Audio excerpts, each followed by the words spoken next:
प्यारे विद्यार्थियों, BA भाग दूजा दे ਸਮੈਸਟਰ ਚੌਥੇ ਵਿੱਚ ਪੰਜਾਬੀ ਇਲੈਕਟਿਵ ਵਿਸ਼ੇ ਦੇ ਵਿੱਚ ਕੁਰੂਕਸ਼ੇਤਰ ਯੂਨੀਵਰਸਿਟੀ ਕੁਰੂਕਸ਼ੇਤਰ ਦੇ ਪਾਠਕ੍ਰਮ 'ਚ ਜਿਹੜੀ ਕਾਵ ਪੁਸਤਕ ਕਵਿਤਾ ਦੀ ਪੁਸਤਕ ਤੁਹਾਨੂੰ ਲੱਗੀ ਹੈ ਉਸ ਦਾ ਨਾਮ ਤੁਸੀਂ ਜਾਣਦੇ ਹੋ ਕਾਵ ਤਰੰਗਾਂ। ਇਹ ਹੈ ਉਹ ਕਾਵ ਪੁਸਤਕ ਕਾਵ ਤਰੰਗਾਂ, ਜਿਸ ਨੂੰ ਡਾਕਟਰ ਹਰਜੀਤ ਸਿੰਘ ਅਤੇ ਡਾਕਟਰ ਰਤਨ ਸਿੰਘ ਢਿੱਲੋਂ ਹੋਣਾ ਨੇ ਸੰਪਾਦਿਤ ਕੀਤਾ ਹੈ।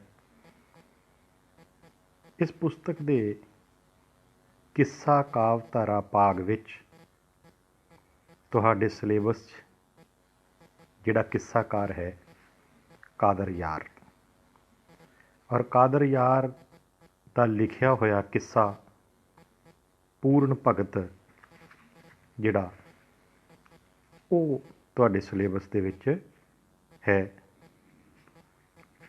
ਔਰ ਇਸ ਕਿੱਸੇ ਦੇ ਵਿੱਚੋਂ ਮੈਨੂੰ ਜਿਹੜਾ ਹੁਕਮ ਹੋਇਆ ਉਹ ਹੈ ਕਿ 16ਵੀਂ ਸਿਹਰਫੀ ਤੋਂ ਲੈ ਕੇ 30ਵੀਂ ਸਿਹਰਫੀ ਤੱਕ, ਯਾਨੀ ਕਿ 15 ਸਿਹਰਫੀਆਂ ਦੀ ਪ੍ਰਸੰਗ ਵਿਆਖਿਆ ਕਰੂੰਗਾ। ਵਿਦਿਆਰਥੀਓ, ਪੂਰਨ ਭਗਤ ਦੇ ਕਿੱਸੇ ਬਾਰੇ ਤੁਸੀਂ ਜਾਣਦੇ ਹੋ। ਪੰਜਾਬੀ ਮਿਥਿਹਾਸ ਦੇ ਵਿੱਚ ਇੱਕ ਕਥਾ ਬੜੀ ਪ੍ਰਚਲਿਤ ਹੈ ਪੂਰਨ ਭਗਤ ਦੀ, ਕਿ ਲੇਕਿਨ ਜਿਹੜੀ ਸਿਹਰਫੀ ਤੋਂ ਅਸੀਂ ਪੜ੍ਹਨਾ ਹੈ ਉਹ ਸਭ ਤੋਂ ਪਹਿਲਾਂ ਇਸ ਕਿੱਸੇ ਦੇ ਵਿੱਚ ਪੂਰਨ ਦੇ ਜਨਮ ਦੀ ਗੱਲ ਆਉਂਦੀ ਹੈ। ਫਿਰ ਪੂਰਨ ਦਾ ਜਦੋਂ ਭੋਰੇ ਵਿੱਚੋਂ 12 ਸਾਲ ਦਾ ਬਨਵਾਸ ਕੱਟ ਕੇ ਪਿਓ ਦੇ ਦਰਬਾਰ ਆਉਂਦਾ, ਆਪਣੇ ਬਾਪ ਦੇ ਦਰਬਾਰ ਆਉਂਦਾ ਰਾਜੇ ਸਲਵਾਨ ਦੇ, ਉਹ ਜ਼ਿਕਰ ਹੈ। ਫਿਰ ਰਾਜਾ ਸਲਵਾਨ ਜਦੋਂ ਉਸ ਨੂੰ ਕਹਿੰਦਾ ਕਿ ਆਪਣੀ ਅਸਲੀ ਮਾਂ ਇਛਰਾਂ ਨੂੰ ਮੱਥਾ ਟੇਕਣ ਤੋਂ ਬਾਅਦ ਮਹਿਲਾਂ ਦੇ ਵਿੱਚ ਤੇਰੀ ਦੂਜੀ ਮਾਂ ਲੂਣਾ ਵੀ ਹੈ, ਉਸ ਨੂੰ ਮੱਥਾ ਟੇਕਿਆ। ਪੂਰਨ ਜਦੋਂ ਉਸ ਨੂੰ ਮੱਥਾ ਟੇਕਣ ਜਾਂਦਾ ਅਤੇ ਲੂਣਾ ਜੋ ਕਿ ਪੂਰਨ ਤੋਂ ਥੋੜ੍ਹੀ ਹੀ ਵੱਡੀ ਹੁੰਦੀ ਹੈ, ਉਹ ਪੂਰਨ ਦੇ ਉੱਤੇ ਮੋਹਿਤ ਹੋ ਜਾਂਦੀ। ਇਸ ਭਾਗ ਵਿੱਚ ਲੂਣਾ ਦਾ ਪੂਰਨ ਉੱਤੇ ਮੋਹਿਤ ਹੋਣਾ ਸਿਰਲੇਖ ਦੇ ਹੇਠਾਂ ਕਵਿਤਾ ਹੈ ਜਿਹੜੀ, ਔਰ 15 ਜਿਹੜੀਆਂ ਸਿਹਰਫੀਆਂ ਨੇ ਇਸ ਭਾਗ 'ਚ 13 ਤੋਂ 15, ਉਹਨਾਂ ਤਿੰਨਾਂ ਸਿਹਰਫੀਆਂ ਦੇ ਵਿੱਚ ਇਹ ਦੱਸਿਆ ਕਿ ਕਿਸ ਤਰ੍ਹਾਂ ਲੂਣਾ ਜਿਹੜੀ ਹੈ ਉਹ ਪੂਰਨ ਦੇ ਉੱਤੇ ਮੋਹਿਤ ਹੋ ਜਾਂਦੀ ਹੈ ਅਤੇ ਫਿਰ ਲੂਣਾ ਪੂਰਨ ਨੂੰ ਅੱਗੇ ਆਪਣੇ ਕੀ ਕਹਿੰਦੀ ਹੈ, ਇਸ ਬਾਰੇ ਅਸੀਂ ਪ੍ਰਸੰਗ ਵਿਆਖਿਆ ਜਿਹੜੀ ਕਰਨੀ ਹੈ। ਮੇਰੇ ਕੋਲ ਕਿਤਾਬ ਹੈ ਕਾਵ ਤਰੰਗਾਂ, ਤੁਹਾਨੂੰ ਜਿਹੜੀ ਹੁਣੇ ਦਿਖਾਈ। ਤੁਹਾਡੇ ਕੋਲ ਵੀ ਉਮੀਦ ਹੈ ਸਾਰਿਆਂ ਕੋਲ ਕਿਤਾਬ ਹੋਵੇਗੀ ਅਤੇ ਤੁਸੀਂ ਇਹ 16 ਤੋਂ 30 ਸਿਹਰਫੀਆਂ ਤੱਕ ਜਿਹੜਾ ਉਸ ਕਿਤਾਬ 'ਤੇ ਜਿਹੜੀ ਕਿ ਪੇਜ ਨੰਬਰ ਪੰਨਾ ਨੰਬਰ 83, 83 ਅਤੇ 84, 85, 85 ਤੱਕ ਹੈ। 83 ਪੇਜ ਨੰਬਰ 'ਤੇ 16ਵੀਂ ਸਿਹਰਫੀ ਹੈ ਜਿਸ ਦੀ ਪ੍ਰਸੰਗ ਵਿਆਖਿਆ ਕਰਨੀ।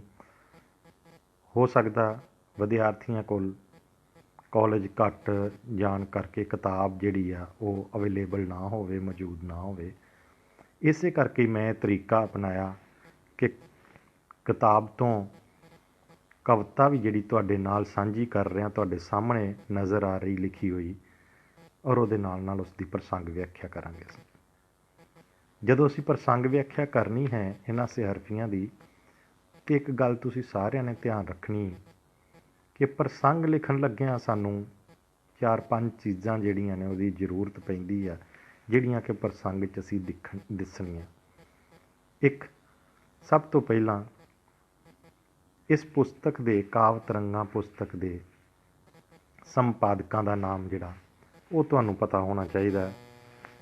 ਉਸ ਤੋਂ ਬਾਅਦ ਪੁਸਤਕ ਦਾ ਨਾਮ, ਉਸ ਤੋਂ ਬਾਅਦ ਤੀਜੇ ਨੰਬਰ 'ਤੇ ਕਵੀ ਦਾ ਨਾਮ, ਚੌਥੇ ਨੰਬਰ 'ਤੇ ਕਵੀ ਦੀ ਕਵਿਤਾ ਜਾਂ ਰਚਨਾ ਦਾ ਨਾਮ, ਕਿੱਸੇ ਦਾ ਨਾਮ, ਅਤੇ 5ਵੇਂ ਨੰਬਰ 'ਤੇ ਉਸ ਕਿੱਸੇ ਦੇ ਵਿੱਚ ਕੀ ਦੱਸਿਆ ਗਿਆ ਹੈ ਤੇ 6ਵੇਂ ਨੰਬਰ ਦੇ ਉੱਤੇ ਜਿਹੜੀਆਂ ਲਾਈਨਾਂ ਦੀ ਪ੍ਰਸੰਗ ਵਿਆਖਿਆ ਕਰਨੀ ਆ, ਜਿਹੜਾ ਪਹਿਰਾ ਕਵਿਤਾ ਦਾ, ਸਟੈਂਜ਼ਾ ਕਵਿਤਾ ਦਾ ਤੁਹਾਨੂੰ ਐਗਜ਼ਾਮੀਨੇਸ਼ਨ ਦੇ ਵਿੱਚ ਪ੍ਰਸੰਗ ਵਿਆਖਿਆ ਵਾਸਤੇ ਆਇਆ ਹੈ, ਉਹ ਦੇ ਵਿੱਚ ਕੀ ਕਿਹਾ ਗਿਆ ਹੈ, ਉਸ ਦਾ ਭਾਵ ਕੀ ਹੈ, ਉਹ ਦੱਸਣਾ। ਅਗਰ ਇਹਨਾਂ 6 ਚੀਜ਼ਾਂ ਬਾਰੇ 2-2 ਲਾਈਨਾਂ ਅਸੀਂ ਲਿਖਦੇ ਹਾਂ ਤਾਂ ਪ੍ਰਸੰਗ ਲਗਭਗ ਜਿਹੜਾ ਉਹ 10 ਲਾਈਨਾਂ ਦੇ ਕਰੀਬ ਹੋ ਜਾਂਦਾ ਸਾਡਾ। ਲੇਕਿਨ ਵਿਦਿਆਰਥੀ ਬਹੁਤ ਜਲਦਬਾਜ਼ੀ ਦੇ ਵਿੱਚ ਕੇਵਲ 1 ਜਾਂ 2 ਲਾਈਨਾਂ 3 ਲਾਈਨਾਂ 'ਚ ਪ੍ਰਸੰਗ ਖਤਮ ਕਰਨ ਦੀ ਕੋਸ਼ਿਸ਼ ਕਰਦੇ ਆ, ਗੱਲ ਕਰਦੇ ਆ ਜਾਂ ਕਰਦੇ ਆ। ਇਹ ਠੀਕ ਨਹੀਂ। ਪ੍ਰਸੰਗ ਹਮੇਸ਼ਾ ਜਿਹੜਾ ਉਹ ਜਿਸ ਤਰ੍ਹਾਂ ਮੈਂ ਦੱਸਿਆ ਇਹਨਾਂ ਚੀਜ਼ਾਂ ਨੂੰ ਨਾਲ ਲੈ ਕੇ ਲਿਖਣਾ। ਜਿਵੇਂ ਸਾਡੇ ਸਾਹਮਣੇ ਹੁਣ 16ਵੀਂ ਸਿਆਰਫੀ ਹੈ, ਇਹ ਲੂਣਾ ਦਾ ਪੂਰਨ ਉੱਤੇ ਮੋਹਿਤ ਹੋਣਾ ਦੇ ਵਿੱਚੋਂ 16ਵੀਂ ਹੈ, ਜਿਹੜੀ 13ਵੀਂ 14ਵੀਂ ਔਰ 15ਵੀਂ 3 ਸਿਆਰਫੀਆਂ ਦੇ ਵਿੱਚ ਦੱਸਿਆ ਕਿ ਕਿਸ ਤਰ੍ਹਾਂ ਉਹ ਜਦੋਂ ਮੱਥਾ ਟੇਕਣ ਜਾਂਦਾ ਹੈ ਪੂਰਨ ਅੰਦਰ ਲੰਘ ਕੇ, ਅਤੇ ਅੱਗੋਂ ਉਸ ਦੀ ਮਾਂ ਨੇ ਪਿਆਰ ਤਾਂ ਕੀ ਦੇਣਾ ਸੀ ਲੂਣਾ ਨੇ ਉਸਨੂੰ, ਸਗੋਂ ਉਸ ਦੇ ਉੱਤੇ ਮੋਹਿਤ ਹੋ ਜਾਂਦੀ ਹੈ ਔਰ ਐਸਾ ਚਰਿੱਤਰ ਜਿਹੜਾ ਹੈ ਉਹ ਵਰਤਾਉਣ ਲੱਗਦੀ ਹੈ ਕਿ ਜਿਹੜਾ ਸਮਾਜ ਔਰ ਦੁਨੀਆ ਦੇ ਵਿੱਚ ਪ੍ਰਵਾਨ ਨਹੀਂ। ਅਤੇ 16ਵੀਂ ਸਿਆਰਫੀ 'ਚ ਅੱਗੇ ਲੂਣਾ ਹੀ ਇਹ ਕਹਿ ਰਹੀ, ਤੋਏ ਤਾਲਿਆਂ ਮੇਰਿਆਂ ਘੇਰ ਆਂਦਾ, ਲੂਣਾ ਆਪ ਦਲੀਲਾਂ ਦੇ ਫਿਕਰ ਬੰਨੇ, ਮੈਂ ਵੀ ਸੁਰਗ ਪ੍ਰਾਪਤੀ ਥੀਵਣੀ ਹਾਂ, ਪੂਰਨ ਭਗਤ ਜੇ ਆਖਿਆ ਇੱਕ ਮੰਨੇ। ਦੇਖੋ, ਜਦੋਂ ਇਸ ਦਾ ਪ੍ਰਸੰਗ ਕਰਨਾ ਸੀ ਤਾਂ ਉਹ ਇਹ ਕਾਵਿ ਲਾਈਨਾਂ ਕਿਹੜੀਆਂ ਲਿਖਣਾ, ਕੀ ਪ੍ਰਸੰਗ 'ਚ ਇਹ ਕਾਵਿ ਲਾਈਨਾਂ ਕਿਹੜੀਆਂ ਜਿਹੜੀਆਂ ਪੇਪਰ ਦੇ ਵਿੱਚ ਜਿਹੜਾ ਸਟੈਂਜ਼ਾ ਆਇਆ ਹੁੰਦਾ ਉਸ ਦੇ ਬਾਰੇ ਲਿਖਣਾ ਹੁੰਦਾ ਸੀ। ਅਤੇ ਇੱਥੇ ਕਿਹਦੇ ਬਾਰੇ, ਜਿਹੜਾ ਅਸੀਂ ਪੜ੍ਹ ਰਹੇ ਹਾਂ, ਇਹ ਕਾਵਿ ਲਾਈਨਾਂ ਡਾਕਟਰ ਹਰਜੀਤ ਸਿੰਘ ਅਤੇ ਡਾਕਟਰ ਰਤਨ ਸਿੰਘ ਢਿੱਲੋਂ, ਇਹ ਦੋਵੇਂ ਪੁਸਤਕ ਦੇ ਸੰਪਾਦਕ ਨੇ। ਇਹ ਕਾਵਿ ਲਾਈਨਾਂ ਡਾਕਟਰ ਹਰਜੀਤ ਸਿੰਘ ਅਤੇ ਡਾਕਟਰ ਰਤਨ ਸਿੰਘ ਢਿੱਲੋਂ ਦੁਆਰਾ ਸੰਪਾਦਿਤ ਹੁੰਦੀ ਹੈ, ਸੰਪਾਦਨਾ ਕੀਤੀ ਉਹਨਾਂ ਨੇ ਇਸ ਕਿਤਾਬ ਦੀ, ਲਿਖੀ ਨਹੀਂ ਹੈ ਜੀ ਕਵਿਤਾ। ਕਵਿਤਾਵਾਂ ਤਾਂ ਜਿਹੜੀਆਂ ਕਿੱਸਾਕਾਰਾਂ ਨੇ ਵੱਖ-ਵੱਖ, ਵਾਰਿਸ ਸ਼ਾਹ ਨੇ ਲਿਖੀ ਹੈ, ਕੋਈ ਕਾਦਰ ਯਾਰ ਨੇ ਲਿਖਿਆ ਕਿੱਸਾ, ਇਸੇ ਤਰ੍ਹਾਂ ਹੀ ਇਹਦੇ 'ਚ ਵਜ਼ੀਦ ਹੈ, ਬੁੱਲੇ ਸ਼ਾਹ ਹੈ, ਉਹਨਾਂ ਦੀਆਂ ਕਵਿਤਾਵਾਂ ਨੇ। ਇਹਨਾਂ ਨੇ ਕੀ ਕੀਤਾ, ਸੰਕਲਨ ਇਕੱਠਾ ਕੀਤਾ। ਇਹਨਾਂ ਨੂੰ ਯੂਨੀਵਰਸਿਟੀ ਨੇ ਡਿਊਟੀ ਲਗਾਈ ਇਹਨਾਂ ਦੋਵਾਂ ਪ੍ਰੋਫੈਸਰ ਸਾਹਿਬਾਨ ਦੀ ਕਿ ਤੁਸੀਂ BA ਭਾਗ ਦੂਜਾ ਵਾਸਤੇ ਕਵਿਤਾ ਦੀ, ਮੱਧਕਾਲੀ ਕਵਿਤਾ ਦੀ ਕਿਤਾਬ ਜਿਹੜੀ ਹੈ ਉਹ ਤਿਆਰ ਕਰਨੀ ਹੈ। ਇਹਨਾਂ ਨੇ ਮੱਧਕਾਲੀ ਕਵਿਤਾ ਦੇ ਵਿੱਚੋਂ 94ਵੀਂ ਕਵਿਤਾ ਜਿਹੜੀ ਆ, 94 ਕਿੱਸੇ ਜਿਹੜੇ ਆ ਉਹ ਇਕੱਠੇ ਕੀਤੇ, ਉਹਨਾਂ ਨੂੰ ਸੀਰੀਅਲ ਵਾਈਜ਼ ਲਗਾਇਆ ਔਰ ਇੱਕ ਕਿਤਾਬ ਤਿਆਰ ਕੀਤੀ। ਉਸ ਕਿਤਾਬ ਦਾ ਨਾਮਕਰਨ ਕਰ ਦਿੱਤਾ ਕਾਵਿ ਤਰੰਗਾਂ। ਇਹਨੂੰ ਕਹਿੰਦੇ ਸੰਪਾਦਨਾ ਕਰਨਾ। ਸੰਪਾਦਨਾ ਦਾ ਹੋਰ ਵੀ ਬਹੁਤ ਵੱਡਾ ਕਾਰਜ ਖੇਤਰ ਹੁੰਦਾ, ਉਹ ਵੱਡੇ ਲੈਵਲ ਦੇ ਉੱਤੇ ਗੱਲ ਕਰਨ ਵਾਲੀ, ਲੇਕਿਨ ਮੈਂ ਸ਼ਾਰਟ ਦੇ ਵਿੱਚ ਹੀ ਦੱਸਾਂ ਕਿ ਇਹਨਾਂ ਨੂੰ ਸੰਪਾਦਕ ਕਿਹਾ ਜਾਏਗਾ, ਲੇਖਕ ਨੇ। ਲੇਖਕ ਇਸ ਕਵਿਤਾ ਦਾ ਕਾਦਰ ਯਾਰ, ਠੀਕ ਹੈ ਜੀ। ਇਹਨਾਂ ਦੁਆਰਾ ਸੰਪਾਦਿਤ ਕੀਤੀ ਹੈ ਕਿਤਾਬ। ਪ੍ਰਸੰਗ 'ਚ ਇਸੇ ਕਰਕੇ ਅਸੀਂ ਇਹ ਲਿਖਣਾ। ਪ੍ਰਸੰਗ ਇਸ ਦਾ ਇਸ ਤਰ੍ਹਾਂ ਜਿਵੇਂ ਮੈਂ ਦੱਸ ਰਿਹਾ ਸੀ, ਇਹ ਕਾਵਿ ਲਾਈਨਾਂ ਡਾਕਟਰ ਹਰਜੀਤ ਸਿੰਘ ਅਤੇ ਡਾਕਟਰ ਰਤਨ ਸਿੰਘ ਢਿੱਲੋਂ ਦੁਆਰਾ ਸੰਪਾਦਿਤ ਪਾਠ ਪੁਸਤਕ ਕਾਵਿ ਤਰੰਗਾਂ ਦੇ ਕਿੱਸਾ ਕਾਵਿਧਾਰਾ ਭਾਗ ਵਿੱਚ, 3 ਭਾਗ ਨੇ ਨਾ, ਕਿੱਸਾ ਕਾਵਿਧਾਰਾ ਇਸ ਦੇ ਭਾਗ ਜਿਹੜੇ ਨੇ, ਸੂਫੀ ਕਾਵਿਧਾਰਾ ਹੈ ਸਾਡੇ ਕੋਲ ਸਭ ਤੋਂ ਪਹਿਲਾਂ, ਉਸ ਤੋਂ ਬਾਅਦ ਕਿੱਸਾ ਕਾਵਿਧਾਰਾ ਹੈ, ਫਿਰ ਵੀਰ ਰਸੀ ਕਾਵਿਧਾਰਾ ਹੈ, 3 ਭਾਗ ਨੇ, ਅਤੇ ਕਿੱਸਾ ਕਾਵਿਧਾਰਾ ਦੇ ਵਿੱਚ ਹੈ ਦਰਜ। ਇਹ ਕਾਵਿ ਲਾਈਨਾਂ ਡਾਕਟਰ ਹਰਜੀਤ ਸਿੰਘ ਅਤੇ ਡਾਕਟਰ ਰਤਨ ਸਿੰਘ ਢਿੱਲੋਂ ਦੁਆਰਾ ਸੰਪਾਦਿਤ ਪਾਠ ਪੁਸਤਕ ਕਾਵਿ ਤਰੰਗਾਂ ਦੇ ਕਿੱਸਾ ਕਾਵਿਧਾਰਾ ਭਾਗ ਵਿੱਚ ਦਰਜ ਪੰਜਾਬੀ ਦੇ ਪ੍ਰਸਿੱਧ ਕਿੱਸਾਕਾਰ ਕਾਦਰ ਯਾਰ ਦੀ ਰਚਨਾ ਪੂਰਨ ਭਗਤ ਵਿੱਚੋਂ ਲਈਆਂ ਗਈਆਂ ਹਨ। ਇਸ ਕਿੱਸੇ ਵਿੱਚ ਕਵੀ ਨੇ ਪੂਰਨ ਭਗਤ ਦੇ ਜੀਵਨ ਬਾਰੇ ਔਰ ਪੂਰਨ ਭਗਤ ਦੇ ਨਾਲ ਸਮਾਜ ਵਿੱਚ ਮਤਰੇਈ ਮਾਂ ਦੁਆਰਾ ਕੀਤੇ ਅਨਿਆਂ ਬਾਰੇ ਜ਼ਿਕਰ ਕੀਤਾ ਗਿਆ ਹੈ।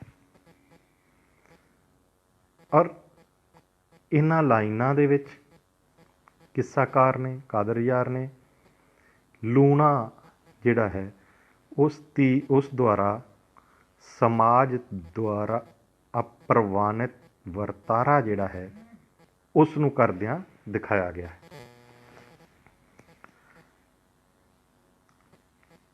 कहता ਤੋਏ ਤਾਲਿਆਂ ਮੇਰਿਆਂ ਘੇਰ ਆਂਦਾ ਲੂਣਾ ਆਪ ਦਲੀਲਾਂ ਦੇ ਫਿਕਰ ਬੰਨੇ। ਤੋਏ ਤਾਲਿਆਂ ਮੇਰਿਆਂ ਘੇਰ ਆਂਦਾ ਲੂਣਾ ਆਪ ਦਲੀਲਾਂ ਦੇ ਫਿਕਰ ਬੰਨੇ। ਮੈਂ ਵੀ ਸੁਰਗ ਪ੍ਰਾਪਤੀ ਥੀਵਨੀ ਹਾਂ ਪੂਰਨ ਭਗਤ ਜੇ ਆਖਿਆ ਇੱਕ ਮੰਨੇ। ਲੂਣਾ ਆਪਣੇ ਮਨ ਦੇ ਵਿੱਚ ਇਹ ਗੱਲ ਕਹਿੰਦੀ ਜਦੋਂ ਪੂਰਨ ਉਸ ਨੂੰ ਮੱਥਾ ਟੇਕਣ ਉਸ ਦੇ ਮਹਿਲਾਂ ਦੇ ਵਿੱਚ ਜਾਂਦਾ, ਉਸ ਦੀ ਸੁੰਦਰਤਾ ਨੂੰ ਦੇਖ ਕੇ ਲੂਣਾ ਉਸ 'ਤੇ ਮੋਹਿਤ ਹੋ ਜਾਂਦੀ ਹੈ ਅਤੇ ਆਪਣੇ ਮਨ 'ਚ ਕਹਿੰਦੀ ਤਾਲਿਆਂ ਕਿਸਮਤ ਨੇ, ਕਰਮਾਂ ਨੇ, ਤੋਏ ਤਾਲਿਆਂ ਮੇਰਿਆਂ ਘੇਰ ਆਂਦਾ, ਕਿ ਮੇਰੀ ਕਿਸਮਤ ਨੇ, ਮੇਰੇ ਕਰਮਾਂ ਨੇ ਘੇਰ ਕੇ ਇਸ ਨੌਜਵਾਨ ਨੂੰ ਮੇਰੇ ਕੋਲ ਲੈ ਆਂਦਾ ਹੈ ਪੂਰਨ ਨੂੰ। ਲੂਣਾ ਆਪ ਦਲੀਲਾਂ ਦੇ ਫਿਕਰ ਬੰਨੇ, ਆਪਣੇ ਮਨ ਹੀ ਮਨ ਦੇ ਵਿੱਚ ਇਹ ਦਲੀਲਾਂ ਕਰਦੀ ਸੋਚਦੀ। ਮੈਂ ਵੀ ਸੁਰਗ ਪ੍ਰਾਪਤੀ ਥੀਵਨੀ ਹਾਂ ਪੂਰਨ ਭਗਤ ਜੇ ਆਖਿਆ ਇੱਕ ਮੰਨੇ। ਕਹਿੰਦੀ ਜੇ ਇਹ ਪੂਰਨ ਮੇਰਾ ਕਹਿਣਾ ਮੰਨ ਜਾਵੇ, ਮੇਰੀ ਗੱਲ ਮੰਨ ਜਾਵੇ ਅਤੇ ਮੈਨੂੰ ਵੀ ਜਿਹੜਾ ਉਹ ਸਵਰਗਾਂ ਦਾ ਆਨੰਦ ਪ੍ਰਾਪਤ ਹੋ ਜਾਵੇ। ਲੱਗੀ ਦੇਣ ਲੰਗਾਰ ਅਸਮਾਨ ਤਾਈਂ ਉਹਦੀ ਸਾਬਤੀ ਦੇ ਵਿੱਚੋਂ ਥੰਮ ਪੰਨੇ। ਦੇਖੋ ਇਹ ਲਿਖਿਆ, ਲੱਗੀ ਦੇਣ ਲੰਗਾਰ ਅਸਮਾਨ ਤਾਈਂ ਉਹਦੀ ਸਾਬਤੀ ਦੇ ਵਿੱਚੋਂ ਥੰਮ ਪੰਨੇ। ਇੰਝ ਲੱਗਦਾ ਜਿਵੇਂ ਲੂਣਾ ਅਜਿਹਾ ਕਰਮ ਕਰ ਰਹੀ ਆ ਜਿਸ ਨਾਲ ਅਸਮਾਨ ਵੀ ਪਾੜ ਜਾਵੇ, ਅਸਮਾਨ ਨੂੰ, ਆਕਾਸ਼ ਨੂੰ ਪਾੜਨ ਵਾਲਾ ਕਰਮ ਕਰ ਰਹੀ ਹੈ। ਭਾਵ ਇੰਨਾ ਅਸੰਭਵ ਕਰਮ ਜਿਹੜਾ ਹੈ ਉਹ ਕਰਨ ਬਾਰੇ ਸੋਚ ਰਹੀ। ਉਹਦੀ ਸਾਬਤੀ ਦੇ ਵਿੱਚੋਂ ਥੰਮ ਪੰਨੇ ਕਿ ਅੰਦਰੋਂ ਉਸ ਦਾ ਸਬਰ ਜਿਹੜਾ ਉਹ ਡੋਲ ਚੁੱਕਾ ਹੈ। ਕਾਦਰ ਯਾਰ ਤਰੀਮਤ ਹੈਨ ਸਿਆਰੀ ਭੰਨਣ ਲੂਣ ਲੱਗੀ ਵਿੱਚ ਥਾਲ ਚੰਨੇ। ਕਾਦਰ ਯਾਰ ਕਹਿੰਦਾ ਦੇਖੋ ਇਹ ਜ਼ਾਲਮ ਔਰਤ, ਜਿਵੇਂ ਇਹ ਜ਼ਾਲਮ ਔਰਤ ਉਹ ਕੰਮ ਕਰਨ ਲੱਗੀ ਜਿਹੜਾ ਹੋ ਨਹੀਂ ਸਕਦਾ। ਭੰਨਣ ਲੂਣ ਲੱਗੀ ਵਿੱਚ ਥਾਲ ਛੰਨੇ, ਜਿਵੇਂ ਥਾਲ ਦੇ ਵਿੱਚ ਜਾਂ ਛੰਨੇ ਦੇ ਵਿੱਚ ਪਾ ਕੇ ਲੂਣ ਦੀ ਡਲੀ ਤੋੜਨ ਦੀ ਕੋਸ਼ਿਸ਼ ਕਰੀਏ ਨਾ, ਅਜਿਹਾ ਅਸੰਭਵ ਕੰਮ ਕਰਨ ਲੱਗੀ ਹੈ। ਛੰਨਾ ਔਰ ਥਾਲ ਤੁਹਾਨੂੰ ਪਤਾ ਕਾਂਸੀ ਦਾ ਬਣਿਆ ਹੁੰਦਾ, ਕਹਿ ਦਾ ਬਣਿਆ ਹੁੰਦਾ। ਉਹਦੇ ਵਿੱਚ ਅਗਰ ਕੋਈ ਚੀਜ਼ ਤੋੜਨ ਲਈ ਸੱਟ ਮਾਰੀ ਜਾਵੇ ਛੰਨਾ ਆਪ ਹੀ ਟੁੱਟ ਜਾਂਦਾ। ਭਾਵ ਉਹ ਸਿਰੇ ਨਹੀਂ ਚੜ੍ਹਦਾ ਕੰਮ। ਇਸ ਕਰਕੇ ਇਹ ਪ੍ਰਤੀਕ ਵਰਤਿਆ, ਚਿੰਨ੍ਹ ਵਰਤਿਆ ਕਵੀ ਨੇ, ਕਾਦਰ ਯਾਰ ਨੇ, ਕਿ ਉਹ ਕੰਮ ਜਿਹੜਾ ਅਸੰਭਵ ਹੈ, ਅਜਿਹਾ ਕੰਮ ਇਹ ਜ਼ਾਲਮ ਔਰਤ ਜਿਹੜੀ ਆ ਉਹ ਕਰਨ ਬਾਰੇ ਸੋਚ ਰਹੀ ਹੈ। ਜ਼ੋਏ ਜ਼ਾਹਿਰਾ ਆਖਦੀ ਸ਼ਰਮ ਕੇ ਹੀ ਮਾਈ ਮਾਈ ਨਾ ਰਾਜਿਆ ਆਖ ਮੈਨੂੰ। ਅਤੇ ਜਦੋਂ ਮਾਂ ਕਹਿ ਕੇ ਪੂਰਨ ਮੱਥਾ ਟੇਕਦਾ ਉਸ ਨੂੰ, ਅਤੇ ਅੱਗੋਂ ਲੂਣਾ ਉਸ ਨੂੰ ਕਹਿੰਦੀ ਹੈ ਕਿ ਤੂੰ ਸ਼ਰਮ ਕਿਉਂ ਕਰ ਰਿਹਾ ਮੇਰੇ ਕੋਲੋਂ, ਮੈਨੂੰ ਮਾਂ ਕਹਿ ਕੇ ਨਾ ਪੁਕਾਰ। ਪੂਰਨ ਨੂੰ ਕਹਿੰਦੀ ਮੈਨੂੰ ਮਾਂ ਆਖ ਕੇ ਨਾ ਪੁਕਾਰ, ਮੈਂ ਤੇਰੀ ਮਾਂ ਨਹੀਂ। ਕਿਉਂ? ਕੁੱਖੋਂ ਰੱਖ ਨਾ ਜੰਮਿਓ ਜਾਇਓ ਵੇ ਮਾਤਾ ਆਖਣਾ ਹੈ ਕਿਹੜੇ ਸਾਕ ਮੈਨੂੰ। ਨਾ ਤੇ ਤੂੰ ਮੇਰੀ ਕੁੱਖ ਦੇ ਵਿੱਚ ਰਿਹਾ, ਨਾ ਆਪਣੀ ਕੁੱਖੋਂ ਤੈਨੂੰ ਮੈਂ ਜਨਮ ਦਿੱਤਾ, ਫਿਰ ਤੂੰ ਮੈਨੂੰ ਕਿਹੜੇ ਰਿਸ਼ਤੇ ਦੇ ਨਾਲ ਮਾਤਾ ਕਹਿ ਕੇ ਪੁਕਾਰਦਾ। ਹੋਗ ਉਮਰ ਤੇਰੀ ਮੇਰੀ ਇੱਕ ਰਾਜਾ ਗੁੱਜਾ ਲਾਇਆ ਹੀ ਦਰਦ ਫਰਾਕ ਮੈਨੂੰ। ਪੂਰਨ ਨੂੰ ਕਹਿੰਦੀ ਤੇਰੀ ਤੇ ਮੇਰੀ ਉਮਰ ਵੀ ਜਿਹੜੀ ਹੈ ਉਹ ਇੱਕੋ ਜਿਹੀ ਲੱਗਦੀ ਹੈ, ਇੱਕੋ ਜਿਹੀ ਹੋਏਗੀ। ਗੁੱਜਾ ਲਾਇਆ ਹੀ ਦਰਦ ਫਰਾਕ ਮੈਨੂੰ, ਮੈਨੂੰ ਤਾਂ ਮੇਰੇ ਅੰਦਰ ਤਾਂ ਜਿਹੜਾ ਤੈਨੂੰ ਦੇਖ ਕੇ ਇਸ਼ਕ ਦਾ ਦਰਦ ਜਿਹੜਾ ਹੈ ਉਹ ਛਿੜ ਗਿਆ ਹੈ। ਭਾਵ ਮੇਰੇ ਅੰਦਰ ਤਾਂ ਐਸਾ ਦਰਦ ਜਿਹੜਾ ਹੈ ਉਹ ਬੈਠ ਗਿਆ ਕਿ ਜੇ ਤੂੰ ਮੈਨੂੰ ਛੱਡ ਕੇ ਚਲਾ ਗਿਆ ਉਸ ਦਰਦ ਨੂੰ ਮੈਂ ਬਰਦਾਸ਼ਤ ਨਹੀਂ ਕਰ ਸਕੂੰਗੀ। ਕਾਦਰ ਯਾਰ ਨਾ ਸੰਗ ਦੀ ਕਹੇ ਲੂਣਾ ਕਰ ਚੱਲਿਓ ਮਾਰ ਹਲਾਕ ਮੈਨੂੰ। ਕਾਦਰ ਯਾਰ ਕਹਿੰਦਾ ਇਸ ਕਿੱਸੇ ਦੇ ਵਿੱਚ ਕਿ ਲੂਣਾ ਜਰਾ ਵੀ ਨਹੀਂ ਸੰਗਦੀ, ਜਰਾ ਵੀ ਨਹੀਂ ਸ਼ਰਮ ਕਰਦੀ ਇਹ ਗੱਲਾਂ ਕਰਦੀ ਹੋਈ, ਔਰ ਉਸ ਨੂੰ ਕਹਿੰਦੀ ਕਿ ਤੂੰ ਨਾ ਜਾ, ਮੈਨੂੰ ਆਪਣੇ ਇਸ਼ਕ ਦੇ ਵਿੱਚ ਮਾਰ ਕੇ ਹਲਾਕ ਕਰਕੇ ਤੂੰ ਤੁਰ ਚੱਲਿਆ ਹੈ, ਤੂੰ ਮੈਨੂੰ ਛੱਡ ਕੇ ਨਾ ਜਾ, ਇਸ ਤਰ੍ਹਾਂ ਮਾਰ ਕੇ ਨਾ ਜਾ। ਅਗਲੀ ਸਿਆਰਫੀ 18ਵੀਂ ਜੀ ਕਹਿੰਦਾ ਐਨ ਅਰਜ਼ ਕਰਦਾ ਸ਼ਰਮਾਏ ਰਾਜਾ ਮਾਏ ਸੁਖਨ ਅਵਲੜੇ ਬੋਲ ਨਾਹੀਂ। ਅਤੇ ਪੂਰਨ ਜਿਹੜਾ ਹੱਥ ਬੰਨ੍ਹ ਕੇ ਬੇਨਤੀ ਕਰਦਾ ਹੈ ਉਸਨੂੰ ਕਿ ਹੇ ਮਾਂ ਐਸੇ ਮਾੜੇ ਬਚਨ, ਐਸੇ ਮਾੜੇ ਬੋਲ ਨਾ ਬੋਲ ਮੇਰੇ ਅੱਗੇ। ਮਾਵਾਂ ਪੁੱਤਰਾਂ ਨੇ ਹੋ ਨਾ ਕਦੇ ਲੱਗਾ, ਜੱਗ ਵਿੱਚ ਮੁਕਾਲਖਾਂ ਕੋਲ ਨਹੀਂ।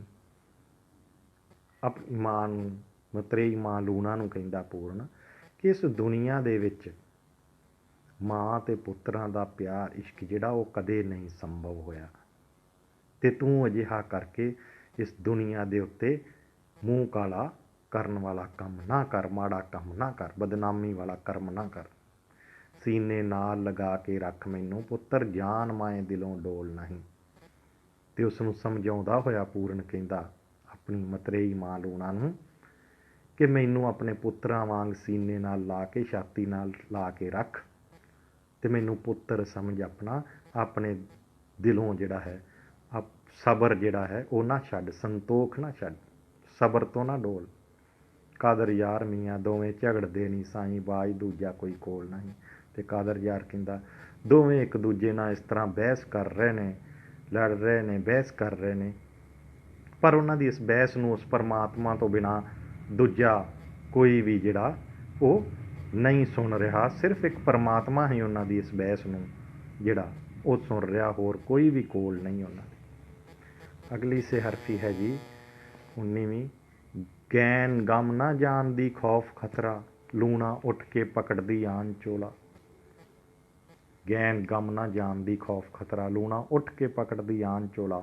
ਇੱਕ ਵਾਰ ਤੂੰ ਬੈਠ ਪਲੰਗ ਉੱਤੇ, ਕਰਾਂ ਮਿੰਨਤ ਤੇਰੀ ਸੁਣੀ ਅਰਜ਼ ਗੋਲਾ। ਅਤੇ ਉਹ ਲੂਣਾ ਜਿਹੜੀ ਹੈ ਉਹ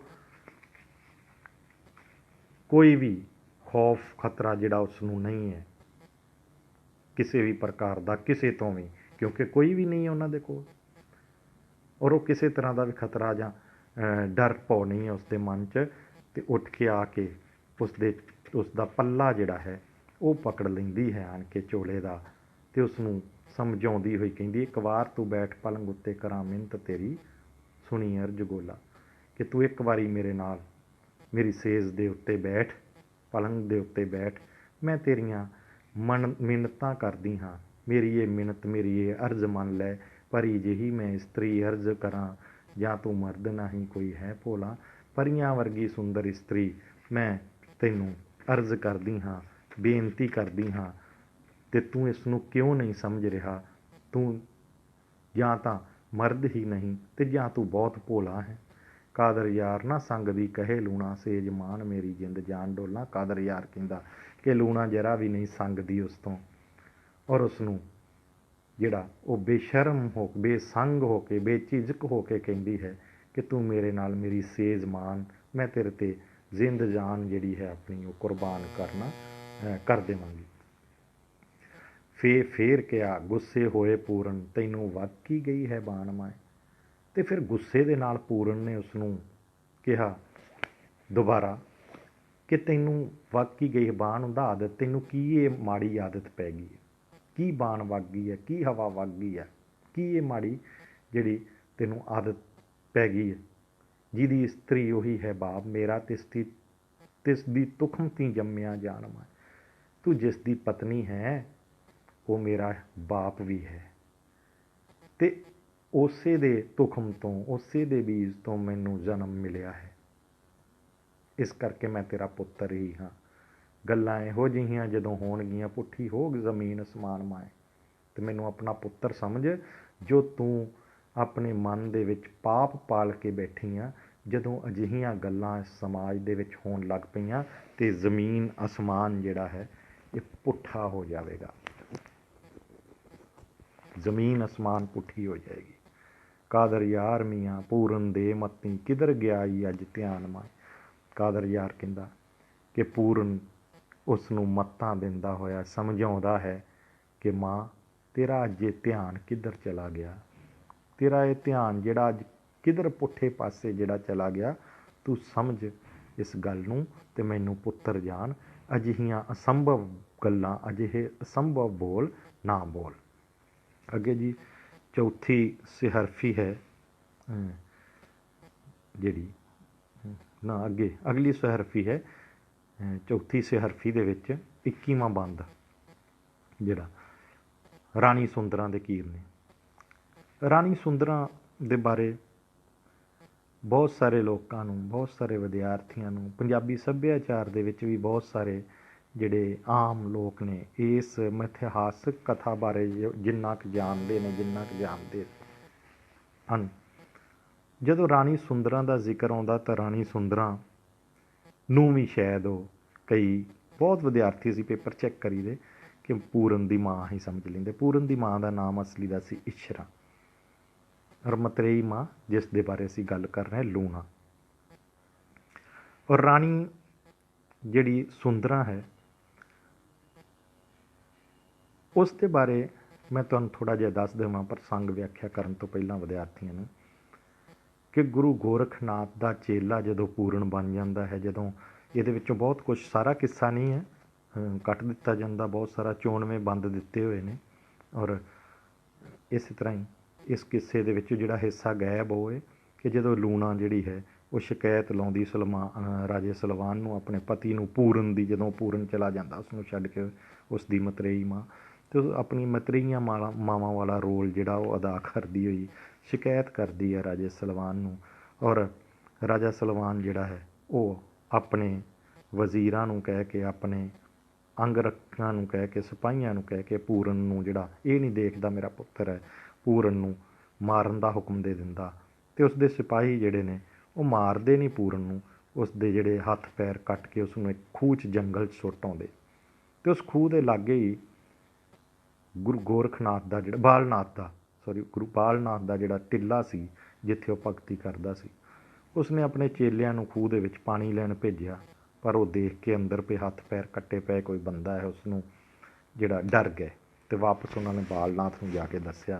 ਅਤੇ ਜਦੋਂ ਬਾਲਨਾਥ ਨੇ ਆਣ ਕੇ ਖੁਦ ਦੇਖਿਆ, ਕਹਿੰਦੇ ਨੇ ਜਿਸ ਤਰ੍ਹਾਂ ਕਿੱਸੇ ਦੇ ਵਿੱਚ ਲਿਖਿਆ ਕਿ ਬਾਲਨਾਥ ਨੇ ਆਪਣੀ ਸ਼ਕਤੀ ਦੇ ਨਾਲ ਪੂਰਨ ਨੂੰ ਬਾਹਰ ਕੱਢ ਕੇ ਇੱਕ ਡੋਰੀ ਦੇ ਨਾਲ ਕੱਢਿਆ ਬਾਹਰ, ਜਲ ਦਾ ਛਿੱਟਾ ਦਿੱਤਾ ਔਰ ਉਹ ਠੀਕ ਹੋ ਗਿਆ। ਚਲੋ ਇਹ ਮਿਥਿਹਾਸਕ ਕਥਾ ਹੈ, ਇਸ ਨੂੰ ਅਸੀਂ ਅਗਰ ਵਿਗਿਆਨਕ ਤਰੀਕੇ ਨਾਲ ਸਮਝ ਲਈਏ, ਹੋ ਸਕਦਾ ਪੂਰਨ ਦੇ ਸਾਹ ਸੀ, ਬਾਹਰ ਕੱਢ ਕੇ ਇਲਾਜ ਕੀਤਾ, ਠੀਕ ਹੋ ਗਿਆ। ਖੈਰ, ਅਤੇ ਪੂਰਨ ਜਿਹੜਾ ਹੈ ਜਦੋਂ ਉਸਨੂੰ ਠੀਕ ਕਰ ਲੈਂਦਾ ਬਾਲਨਾਥ, ਤਾਂ ਉਹ ਬਾਲਨਾਥ ਦਾ ਚੇਲਾ ਹੀ ਬਣ ਜਾਂਦਾ, ਜੋਗੀ ਬਣ ਜਾਂਦਾ। ਬਾਲਨਾਥ ਉਸਨੂੰ ਯੋਗ ਦੇ ਦਿੰਦਾ। ਔਰ ਉਦੋਂ ਜੋਗੀਆਂ ਦਾ ਕੰਮ ਹੁੰਦਾ ਭਿੱਖਿਆ ਮੰਗਣਾ, ਮੰਗ ਕੇ ਲਿਆਉਣਾ ਦੂਜੇ ਦੇ ਦਰ ਤੋਂ, ਔਰ ਮੰਗ ਕੇ ਰੋਟੀ ਪਾਣੀ ਜਿਹੜਾ ਉਹ ਖਾਣਾ ਖਵਾਉਣਾ, ਦੂਜੇ ਦੇ ਦਰ ਤੋਂ ਲੈ ਕੇ ਆਉਣਾ। ਅਤੇ ਉੱਥੇ ਜੋਗੀਆਂ ਦੇ ਟਿੱਲੇ ਦੇ ਲਾਗੇ ਹੀ ਮਹਿਲ ਸੀਗੇ ਰਾਣੀ ਦੇ, ਕਿਸ ਦੇ? ਰਾਣੀ ਸੁੰਦਰਾਂ ਦੇ। ਰਾਣੀ ਸੁੰਦਰਾਂ, ਔਰ ਰਾਣੀ ਸੁੰਦਰਾਂ ਦਾ ਇਲਾਕੇ ਦੇ ਵਿੱਚ ਉਸਦੀ ਸੁੰਦਰਤਾ ਦਾ ਬਹੁਤ ਬਖਾਨ ਸੀਗਾ, ਬਹੁਤ ਚਰਚਿਤ ਸੀ। ਔਰ ਬਾਲਨਾਥ ਜੋਗੀ ਜਿਹੜਾ ਸੀ, ਉਹ ਉਸਤਾਦ ਜਿਹੜੇ ਜਿਵੇਂ ਪ੍ਰੀਖਿਆ ਲੈਂਦੇ ਨੇ, ਐਗਜ਼ਾਮ ਲੈਂਦੇ ਨੇ, ਪੇਪਰ ਲੈਂਦੇ ਨੇ ਅਧਿਆਪਕ, ਇਹੋ ਜਿਹੀ ਪ੍ਰਵਿਰਤੀ ਬਾਲਨਾਥ ਜੋਗੀ ਦੀ ਵੀ ਸੀ। ਉਸਨੇ ਪੂਰਨ ਦਾ ਵੀ ਜਿਹੜਾ ਉਹ ਇਮਤਿਹਾਨ ਲੈਣ ਵਾਸਤੇ ਕਿ ਪੂਰਨ ਸੋਹਣਾ ਹੈ, ਸੁੰਦਰ ਆ, ਰਾਜੇ ਦਾ ਪੁੱਤਰ ਸੀਗਾ, ਚਾਹੇ ਬਾਲਨਾਥ ਨੂੰ ਨਹੀਂ ਸੀ ਉਦੋਂ ਤੱਕ ਪਤਾ, ਲੇਕਿਨ ਸੁੰਦਰ ਸੀ, ਸੋਹਣਾ ਸੀ, ਇਸੇ ਕਰਕੇ ਤੇ ਲੂਣਾ ਮੋਹਿਤ ਹੋ ਗਈ ਸੀ ਉਸ 'ਤੇ। ਅਤੇ ਬਾਲਨਾਥ ਨੇ ਉਸ ਨੂੰ ਜਦੋਂ ਠੀਕ ਹੋ ਗਿਆ ਜੋਗੀ ਦਾ ਯੋਗ ਦੇ ਦਿੱਤਾ, ਅਤੇ ਉਸ ਦੀ ਪ੍ਰੀਖਿਆ ਲੈਣ ਵਾਸਤੇ ਉਸ ਨੂੰ ਨਹੀਂ ਦੱਸਿਆ, ਉਹਨੂੰ ਕਿਹਾ ਕਿ ਮਹਿਲਾਂ ਦੇ ਵਿੱਚੋਂ, ਰਾਣੀ ਸੁੰਦਰਾਂ ਦੇ ਮਹਿਲਾਂ ਵਿੱਚੋਂ, ਕਿ ਉੱਥੋਂ ਭਿੱਖਿਆ ਲੈ ਕੇ ਆ, ਮੰਗ ਕੇ ਆ। ਉਸ ਨੂੰ ਪਤਾ ਸੀ ਜੇ ਇੱਥੋਂ ਇਹ ਠੀਕ ਆ ਗਿਆ, ਉਸ 'ਤੇ ਮੋਹਿਤ ਨਾ ਹੋਇਆ ਸੁੰਦਰਤਾ ਦੀ, ਰਾਣੀ ਸੁੰਦਰਾਂ ਦੀ ਸੁੰਦਰਤਾ 'ਤੇ, ਤਾਂ ਪਾਸ ਆ। ਪੂਰਨ ਚਲਾ ਗਿਆ ਇਸੇ ਤਰ੍ਹਾਂ ਹੀ। ਜਦੋਂ ਜਾ ਕੇ ਉਸਨੇ ਭਿੱਖਿਆ ਮੰਗੀ, ਰਾਣੀ ਸੁੰਦਰਾਂ ਨੇ ਉਸਨੂੰ ਦੇਖਿਆ, ਅਤੇ ਉਲਟਾ ਰਾਣੀ ਸੁੰਦਰਾਂ ਪੂਰਨ ਦੀ ਸੁੰਦਰਤਾ 'ਤੇ, ਜੋਗੀ ਦੀ ਸੁੰਦਰਤਾ 'ਤੇ ਮੋਹਿਤ ਹੋ ਗਈ, ਉਸ ਨੂੰ ਆਪਣਾ ਦਿਲ ਦੇ ਬੈਠੀ। ਪਰ ਪੂਰਨ ਉੱਥੇ ਡੋਲਿਆ ਨਹੀਂ। ਪੂਰਨ ਨੇ ਭਿੱਖਿਆ ਲਈ ਔਰ ਵਾਪਸ ਆ ਗਿਆ। ਉਸਨੇ ਸੁੰਦਰਾਂ ਦੇ ਵੀ ਕੋਈ ਰੁਕਣ ਵਾਸਤੇ ਉੱਥੇ ਗੁਜ਼ਾਰਿਸ਼ ਕਰਨ ਦੇ ਬਾਵਜੂਦ ਵੀ ਨਹੀਂ ਰੁਕਿਆ, ਅਤੇ ਇਸ ਤਰ੍ਹਾਂ ਪੂਰਨ ਉਸ ਇਮਤਿਹਾਨ 'ਚ ਪਾਸ ਹੋਇਆ। ਲੇਕਿਨ ਰਾਣੀ ਸੁੰਦਰਾਂ ਪੂਰਨ ਦੇ ਜਾਣ ਤੋਂ ਬਾਅਦ ਉਸ ਦੇ ਵਿਛੋੜੇ ਦੇ ਵਿੱਚ, ਕਿਉਂਕਿ ਉਸ 'ਤੇ ਮੋਹਿਤ ਹੋ ਗਈ ਸੀ, ਦਿਲ ਦੇ ਬੈਠੀ, ਉਸ ਦੇ ਵਿਛੋੜੇ ਦੇ ਵਿੱਚ ਜਿਹੜਾ ਕੀਰਨੇ ਪਾਉਂਦੀ ਹੈ, ਰੋਂਦੀ ਹੈ। ਇਹਨਾਂ ਲਾਈਨਾਂ ਦੇ ਵਿੱਚ ਰਾਣੀ ਸੁੰਦਰਾਂ ਦੇ ਉਹਨਾਂ ਕੀਰਨਿਆਂ ਦਾ ਜ਼ਿਕਰ ਹੈ। ਠੀਕ ਹੈ ਜੀ। ਪ੍ਰਸੰਗ ਵਿਆਖਿਆ ਉਸੇ ਤਰ੍ਹਾਂ ਹੀ ਰਹੇਗਾ। ਇਹ ਕਾਵਿ ਲਾਈਨਾਂ ਡਾਕਟਰ ਹਰਜੀਤ ਸਿੰਘ ਅਤੇ ਡਾਕਟਰ ਰਤਨ ਸਿੰਘ ਢਿੱਲੋਂ ਦੁਆਰਾ ਸੰਪਾਦਿਤ ਪਾਠ ਪੁਸਤਕ ਕਾਵਿ ਤਰੰਗਾਂ ਦੇ ਕਿੱਸਾ ਕਾਵਿ ਧਾਰਾ ਭਾਗ ਵਿੱਚ ਦਰਜ ਪੰਜਾਬੀ ਦੇ ਪ੍ਰਸਿੱਧ ਕਿੱਸਾਕਾਰ ਕਾਦਰ ਯਾਰ ਦੀ ਰਚਨਾ ਪੂਰਨ ਭਗਤ ਵਿੱਚੋਂ ਲਈਆਂ ਗਈਆਂ ਹਨ।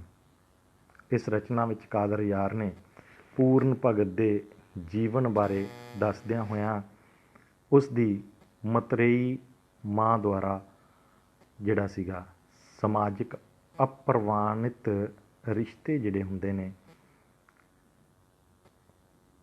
ਉਸ ਦੇ ਪੂਰਨ ਦੁਆਰਾ ਉਸ ਨੂੰ ਨਾ ਪ੍ਰਵਾਨ ਕਰਨ ਦਾ ਵੀ ਜ਼ਿਕਰ ਕੀਤਾ ਹੈ ਕਿ ਕਿਸ ਤਰ੍ਹਾਂ ਉਹ ਆਪਣੀ ਮਤਰੇਈ ਮਾਂ ਦੇ ਡੋਲਣ ਦੇ ਬਾਵਜੂਦ ਵੀ ਸਮਾਜਿਕ ਪ੍ਰਵਾਨਿਤ ਰਿਸ਼ਤਿਆਂ ਨੂੰ ਪ੍ਰਵਾਨ ਨਹੀਂ ਕਰਦਾ, ਬਲਕਿ ਆਪਣੇ ਬਾਪ ਤੋਂ ਜਿਹੜੀ ਉਹ ਸਜ਼ਾ ਪ੍ਰਾਪਤ ਕਰ ਲੈਂਦਾ ਹੈ। ਅਤੇ ਇਹਨਾਂ ਲਾਈਨਾਂ ਦੇ ਵਿੱਚ ਕਵੀ ਨੇ ਦੱਸਿਆ ਕਿ ਜਦੋਂ ਬਾਲਨਾਥ ਤੋਂ ਜੋਗ ਲੈ ਕੇ ਰਾਣੀ ਸੁੰਦਰਾਂ ਦੇ ਮਹਿਲਾਂ ਦੇ ਵਿੱਚ ਪੂਰਨ ਭਗਤ ਪਿੱਛਿਆ ਲੈਣ ਵਾਸਤੇ ਮੰਗਣ ਵਾਸਤੇ ਜਾਂਦਾ ਤਾਂ ਰਾਣੀ ਸੁੰਦਰਾਂ ਕਿਸ ਤਰ੍ਹਾਂ ਉਸ 'ਤੇ ਮੋਹਿਤ ਹੋ ਜਾਂਦੀ ਹੈ ਅਤੇ ਉਸ ਦੇ ਵਿਛੋੜੇ ਦੇ ਵਿੱਚ ਆਉਣ ਤੋਂ ਬਾਅਦ ਕਿਸ ਤਰ੍ਹਾਂ ਕੀਰਨੇ ਪਾਉਂਦੀ ਰੋਂਦੀ। ਕਹਿੰਦੇ ਜ਼ਾਲ ਜ਼ਰਾ ਨਾ ਤਾਕਤ ਰਹੀ ਤਨ ਵਿੱਚ ਗਾਉਂਦੀ ਸੁੰਦਰਾਂ ਗਮਾਂ ਦੇ ਗੀਤ ਲੋਕੋ, ਕਿ ਜਦੋਂ ਪੂਰਨ ਦੇ ਉੱਤੇ ਰਾਣੀ ਸੁੰਦਰਾਂ ਮੋਹਿਤ ਹੋ ਜਾਂਦੀ ਹੈ ਅਤੇ ਉਸ ਦੀ ਹਾਲਤ ਦਾ ਜ਼ਿਕਰ ਕੀਤਾ ਇੱਥੇ ਕਵੀ, ਅਤੇ ਉਸ ਦੀ ਹਾਲਤ ਦਾ ਬਿਆਨ ਕਰਦਿਆਂ ਹੋਇਆ ਕਵੀ ਲਿਖਦਾ ਕਿ ਇੰਝ ਉਸ ਦੇ ਵਿਛੋੜੇ ਦੇ ਵਿੱਚ ਪੂਰਨ ਦੇ ਉਸ ਦਾ ਤਨ ਜਿਹੜਾ ਸੀ ਉਹ ਕਮਜ਼ੋਰ ਹੋ ਗਿਆ, ਸਰੀਰ ਕਮਜ਼ੋਰ ਹੋ ਗਿਆ, ਤਾਕਤਹੀਨ ਹੋ ਗਿਆ ਉਸ ਦੇ ਗਮ ਦੇ ਵਿੱਚ, ਅਤੇ ਉਹ ਜਿਹੜਾ ਸੀ ਹਰ ਵੇਲੇ ਪੂਰਨ ਦੇ ਵਿਛੋੜੇ ਦੇ ਵਿੱਚ ਗਮਾਂ ਦੇ ਗੀਤ, ਜਿਹੜੇ ਦੁੱਖਾਂ ਦੇ ਗੀਤ ਗਾਉਂਦੀ ਰਹਿੰਦੀ ਸੀ। ਕੀ ਕਹਿੰਦੀ ਸੀ? ਮੈਂ ਤਾਂ ਭੁੱਲੀ ਹਾਂ ਤੁਸੀਂ ਨਾ ਭੁੱਲਿਓ, ਜੇ ਲਾਇਓ ਜੋਗੀਆਂ ਨਾਲ ਨਾ ਪ੍ਰੀਤ ਲੋਕੋ। ਅਤੇ ਗੀਤ ਗਾਉਂਦੀ ਹੋਈ ਇਹ ਕਹਿੰਦੀ ਹੈ ਰਾਣੀ ਸੁੰਦਰਾ ਕਿ ਮੇਰੇ ਤੋਂ ਬੜੀ ਵੱਡੀ ਭੁੱਲ ਹੋਈ, ਮੈਂ ਜੋਗੀ ਪੂਰਨ ਨੂੰ ਦਿਲ ਦੇ ਬੈਠੀ ਭੁੱਲ ਕੇ, ਪਰ ਤੁਸੀਂ ਇਹ ਭੁੱਲ ਨਾ ਕਰਿਓ ਕਦੀ, ਕਦੀ ਵੀ ਕਿਸੇ ਜੋਗੀ ਦੇ ਨਾਲ ਪਿਆਰ ਨਾ ਪਾਇਓ ਜੇ। ਜੰਗਲ ਗਏ ਨਾ ਬੌੜਦੇ ਸੁੰਦਰਾਂ ਨੂੰ, ਜੋਗੀ ਨਹੀਂ ਜੇ ਕਿਸੇ ਦੇ ਮੀਤ ਲੋਕੋ। ਕਿ ਜੰਗਲ ਇੱਕ ਵਾਰੀ ਇਹ ਜੋਗੀ ਜਿਹੜੇ ਪਿੱਛੇ ਲੈ ਕੇ ਜੰਗਲਾਂ ਨੂੰ ਤੁਰ ਜਾਣ, ਦੁਬਾਰਾ ਨਹੀਂ ਇਹ ਮੇਰੇ ਵਰਗੀ ਸੁੰਦਰਾਂ ਨੂੰ ਮਿਲਣ ਵਾਸਤੇ ਵਾਪਸ ਆਉਂਦੇ, ਕਿਉਂਕਿ ਇਹ ਜੋਗੀ ਕਿਸੇ ਦੇ ਮਿੱਤ ਨਹੀਂ ਹੁੰਦੇ। ਕਾਦਰ ਯਾਰ ਪਛਾਂ ਖੜੀ ਦੇਖਦੀ ਸਾਂ, ਖੁਸ਼ ਵਕਤ ਵੀ ਹੋਇਆ ਬਤੀਤ ਲੋਕੋ। ਕਾਦਰ ਯਾਰ ਕਹਿੰਦਾ ਕਿ ਉਹ ਸੁੰਦਰਾਂ ਜਿਹੜੀ ਹੈ ਉਹ ਕਹਿੰਦੀ ਹੈ ਕਿ ਜਦੋਂ ਮੈਂ ਆਪਣਾ ਪਿਛਲਾ ਵਕਤ ਦੇਖਦੀ ਹਾਂ ਤਾਂ ਬਹੁਤ ਖੁਸ਼ ਸੀ ਮੈਂ ਉਸ ਵਕਤ ਦੇ ਵਿੱਚ, ਪਰ ਜਦੋਂ ਦਾ ਪੂਰਨ ਦੇ ਨਾਲ ਮੈਨੂੰ ਵਿਛੋੜਾ ਪਿਆ ਹੈ ਅਤੇ ਇਹ ਵਕਤ ਖੁਸ਼ੀ ਵਾਲਾ ਜਿਹੜਾ ਬਤੀਤ ਹੋ ਗਿਆ ਅਤੇ ਸਿਰਫ ਦੁੱਖ ਹੀ ਮੇਰੇ ਪੱਲੇ ਜਿਹੜੇ ਉਹ ਰਹਿ ਗਏ ਨੇ। ਰੇ ਰੰਗ ਮਹਿਲ 'ਤੇ ਚੜ੍ਹੀ ਰਾਣੀ ਆ ਰੋਏ ਆਖਦੀ ਪੂਰਨਾ ਲੁੱਟ ਗਿਓ, ਆਪਣੇ ਮਹਿਲਾਂ ਦੇ ਉੱਤੇ ਚੜ੍ਹੀ ਹੋਈ ਰਾਣੀ ਸੁੰਦਰਾਂ ਜਿਹੜੀ ਦੁੱਖਾਂ ਦੇ ਗੀਤ ਗਾਉਂਦੀ ਹੋਈ ਜਿਹੜੀ ਆ ਉਹ ਕਹਿੰਦੀ ਹੈ ਕਿ ਮੈਨੂੰ ਪੂਰਨ ਜਿਹੜਾ ਉਹ ਇਸ਼ਕ ਦੇ ਵਿੱਚ ਲੁੱਟ ਕੇ ਚਲਾ ਗਿਆ। ਬਾਗ ਹਿਰਸ ਦਾ ਪੱਕ ਤਿਆਰ ਹੋਇਆ, ਹੱਥੀਂ ਲਾ ਕੇ ਬੂਟੀਆਂ ਪੁੱਟ ਗਿਓ। ਮੇਰੇ ਦਿਲ ਦੇ ਅੰਦਰ ਜਿਹੜਾ ਸੀ ਉਸ ਦੇ ਇਸ਼ਕ ਦਾ ਬਾਗ ਪੱਕ ਕੇ ਤਿਆਰ ਹੋ ਚੁੱਕਾ ਸੀ, ਹੱਥੀਂ ਬੂਟੀ ਉਸ ਇਸ਼ਕ ਦੀ ਲਗਾ ਕੇ ਦਿਲ ਦੇ ਵਿੱਚ ਆਪ ਹੀ ਆਪਣੇ ਹੱਥੀਂ ਪੁੱਟ ਕੇ ਚਲਾ ਗਿਆ। ਭਾਵ ਕਿ ਮੇਰੇ ਦਿਲ ਦੇ ਵਿੱਚ ਇਸ਼ਕ ਜਿਹੜਾ ਸੀ ਉਸ ਦੇ ਪ੍ਰਤੀ ਪੈਦਾ ਹੋਇਆ, ਪਰ ਉਸ ਨੂੰ ਆਪ ਹੀ ਖ਼ਤਮ ਕਰਕੇ ਚਲਾ ਗਿਆ। ਘੜੀ ਬੈਠ ਨਾ ਕੀਤੀਆਂ ਰੱਜ ਗੱਲਾਂ, ਝੂਠੀ ਪ੍ਰੀਤ ਲਗਾ ਕੇ ਉੱਠ ਗਿਓ। ਜਰਾ ਵੀ ਬੈਠ ਕੇ ਥੋੜ੍ਹੀ ਦੇਰ ਵੀ ਮੇਰੇ ਨਾਲ ਰੱਜ ਕੇ ਗੱਲਾਂ ਵੀ ਨਹੀਂ ਸਨ ਕੀਤੀਆਂ ਉਸਨੇ, ਅਤੇ ਝੂਠਾ ਪਿਆਰ ਪਾ ਕੇ ਜਿਹੜਾ ਉੱਠ ਕੇ ਤੁਰ ਗਿਆ ਮੇਰੇ ਕੋਲੋਂ। ਕਾਦਰ ਯਾਰ ਮੀਆਂ ਸੱਸੀ ਵਾਂਗ ਮੈਨੂੰ ਥਲਾਂ ਵਿੱਚ ਕੁਕੈਂਦੀ ਨੂੰ ਸੁੱਟ ਗਿਓ। ਕਾਦਰ ਯਾਰ ਕਹਿੰਦਾ ਕਿ ਰਾਣੀ ਸੁੰਦਰਾਂ ਰੋਂਦੀ ਹੋਈ ਦੁੱਖਾਂ ਦੇ ਵਿੱਚ ਇਹ ਕਹਿੰਦੀ ਕਿ ਮੈਨੂੰ ਵੀ ਉਹ ਸੱਸੀ ਦੇ ਵਾਂਗ, ਜਿਵੇਂ ਪੁੰਨੂ ਸੱਸੀ ਨੂੰ ਮਾਰੂ ਥਲ ਦੇ ਵਿੱਚ ਇਕੱਲੀ ਨੂੰ ਛੱਡ ਗਿਆ ਸੀ ਦੁੱਖ ਦੇ ਕੇ, ਦੁੱਖਾਂ ਦੇ ਵਿੱਚ ਰੋਂਦੀ ਨੂੰ ਕਰਲਾਉਂਦੀ ਨੂੰ, ਇਸ ਤਰ੍ਹਾਂ ਮੈਨੂੰ ਵੀ ਉਹ ਇਸ਼ਕ ਦੇ ਥਲ ਦੇ ਵਿੱਚ ਕੂਕਦੀ ਨੂੰ ਰੋਂਦੀ ਨੂੰ ਛੱਡ ਕੇ ਚਲਾ ਗਿਆ। ਠੀਕ ਹੈ ਜੀ। ਉਸ ਤੋਂ ਬਾਅਦ ਅੱਗੇ ਜਿਹੜਾ ਹੈ ਸਿਰਲੇਖ ਕਵਿਤਾ ਦਾ ਪੂਰਨ ਜੋਗੀ ਦਾ ਮੁੜ ਸਿਆਲਕੋਟ ਆਉਣਾ ਅਤੇ ਮਾਂ ਨਾਲ ਮੁਲਾਕਾਤ। ਜਦੋਂ ਪੂਰਨ ਜਿਹੜਾ ਹੈ ਉਹ ਦੁਬਾਰਾ ਜੋਗ ਲੈ ਕੇ ਜੋਗੀ ਬਣ ਕੇ ਸਿਆਲਕੋਟ ਆਉਂਦਾ ਹੈ ਆਪਣੇ ਅਸਲੀ ਸ਼ਹਿਰ ਦੇ ਵਿੱਚ, ਅਤੇ ਉੱਥੇ ਉਸ ਦੀ ਮਾਂ ਦੇ ਨਾਲ ਮੁਲਾਕਾਤ ਹੁੰਦੀ ਹੈ। ਅਸਲੀ ਮਾਂ ਇਛਰਾਂ ਜਿਹੜੀ ਸੀ ਉਸ ਦੇ ਨਾਲ ਕਿੰਨਾ ਹਾਲਾਤਾਂ ਦੇ ਵਿੱਚ ਕਹਿੰਦੇ ਨੇ ਕਿ ਪੂਰਨ ਆ ਕੇ ਜਿਹੜਾ ਸੀਗਾ ਉਹ ਸਿਆਲਕੋਟ 'ਚ ਪੂਰਨ ਦੇ ਨਾਮ 'ਤੇ ਜਦੋਂ ਜੰਮਿਆ ਸੀ ਉਸ ਦੇ ਬਾਪ ਨੇ ਕਹਿੰਦੇ ਇੱਕ ਬਾਗ ਲਗਵਾਇਆ ਸੀ, ਅਤੇ ਉਹ ਬਾਗ ਸੁੱਕ ਗਿਆ ਸੀ ਉਸ ਦੇ ਜਾਣ ਤੋਂ ਬਾਅਦ।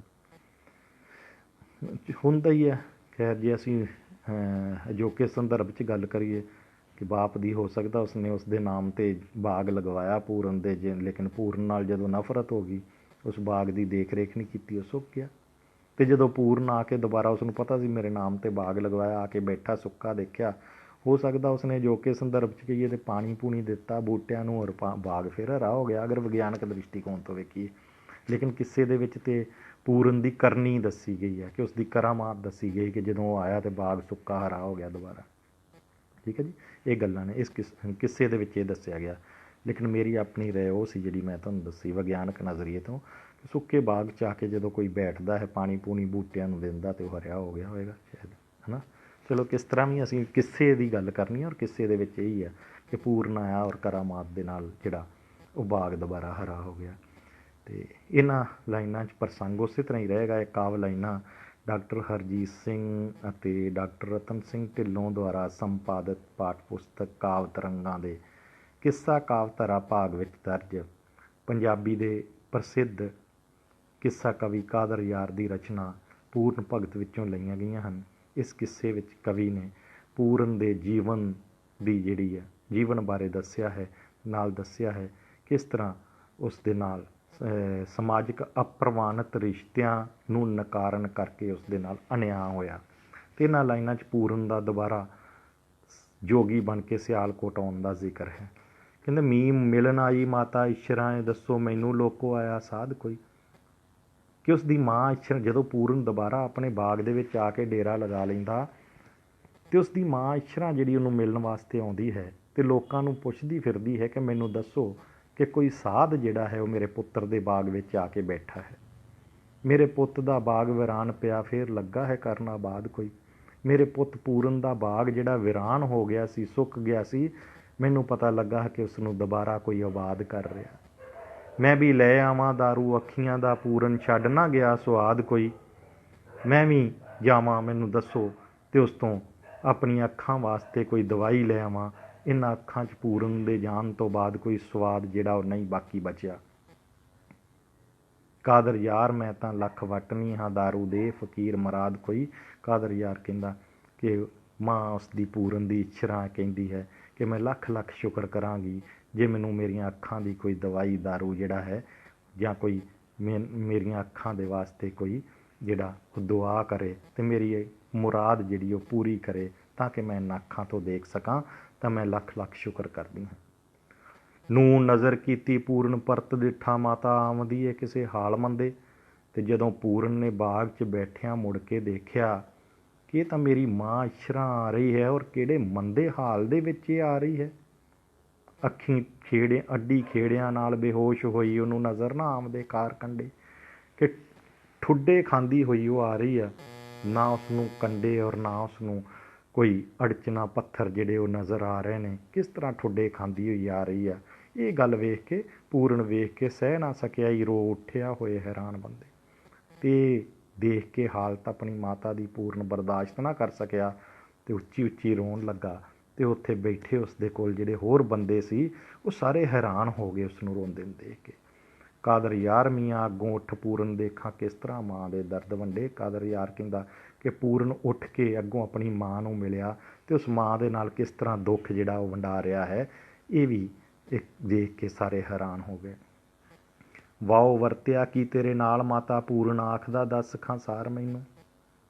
ਵਾਓ ਵਰਤਿਆ ਕੀ ਤੇਰੇ ਨਾਲ ਮਾਤਾ, ਅਤੇ ਆਪਣੀ ਮਾਂ ਨੂੰ ਪੂਰਨ ਕਹਿੰਦਾ ਕਿ ਤੇਰੇ ਨਾਲ ਕੀ ਭਾਣਾ ਵਰਤਿਆ, ਮੈਨੂੰ ਇਹ ਤੂੰ ਸਾਰੀ ਗੱਲ ਦੱਸ, ਕੀ ਹੋਇਆ ਤੇਰੇ ਨਾਲ। ਤੇਰੇ ਰੋਂਦੀ ਦੇ ਨੈਣ ਬਸੀਰ ਹੋਏ ਨਜ਼ਰ ਆਮਦਾ ਇਹ ਆਜ਼ਾਰ ਮੈਨੂੰ ਇਹ ਸਾਫ਼ ਨਜ਼ਰ ਆ ਰਿਹਾ ਕਿ ਤੇਰੀਆਂ ਇਹ ਅੱਖਾਂ ਰੋ ਰੋ ਕੇ ਅੰਨੀਆਂ ਹੋਈਆਂ ਨੇ।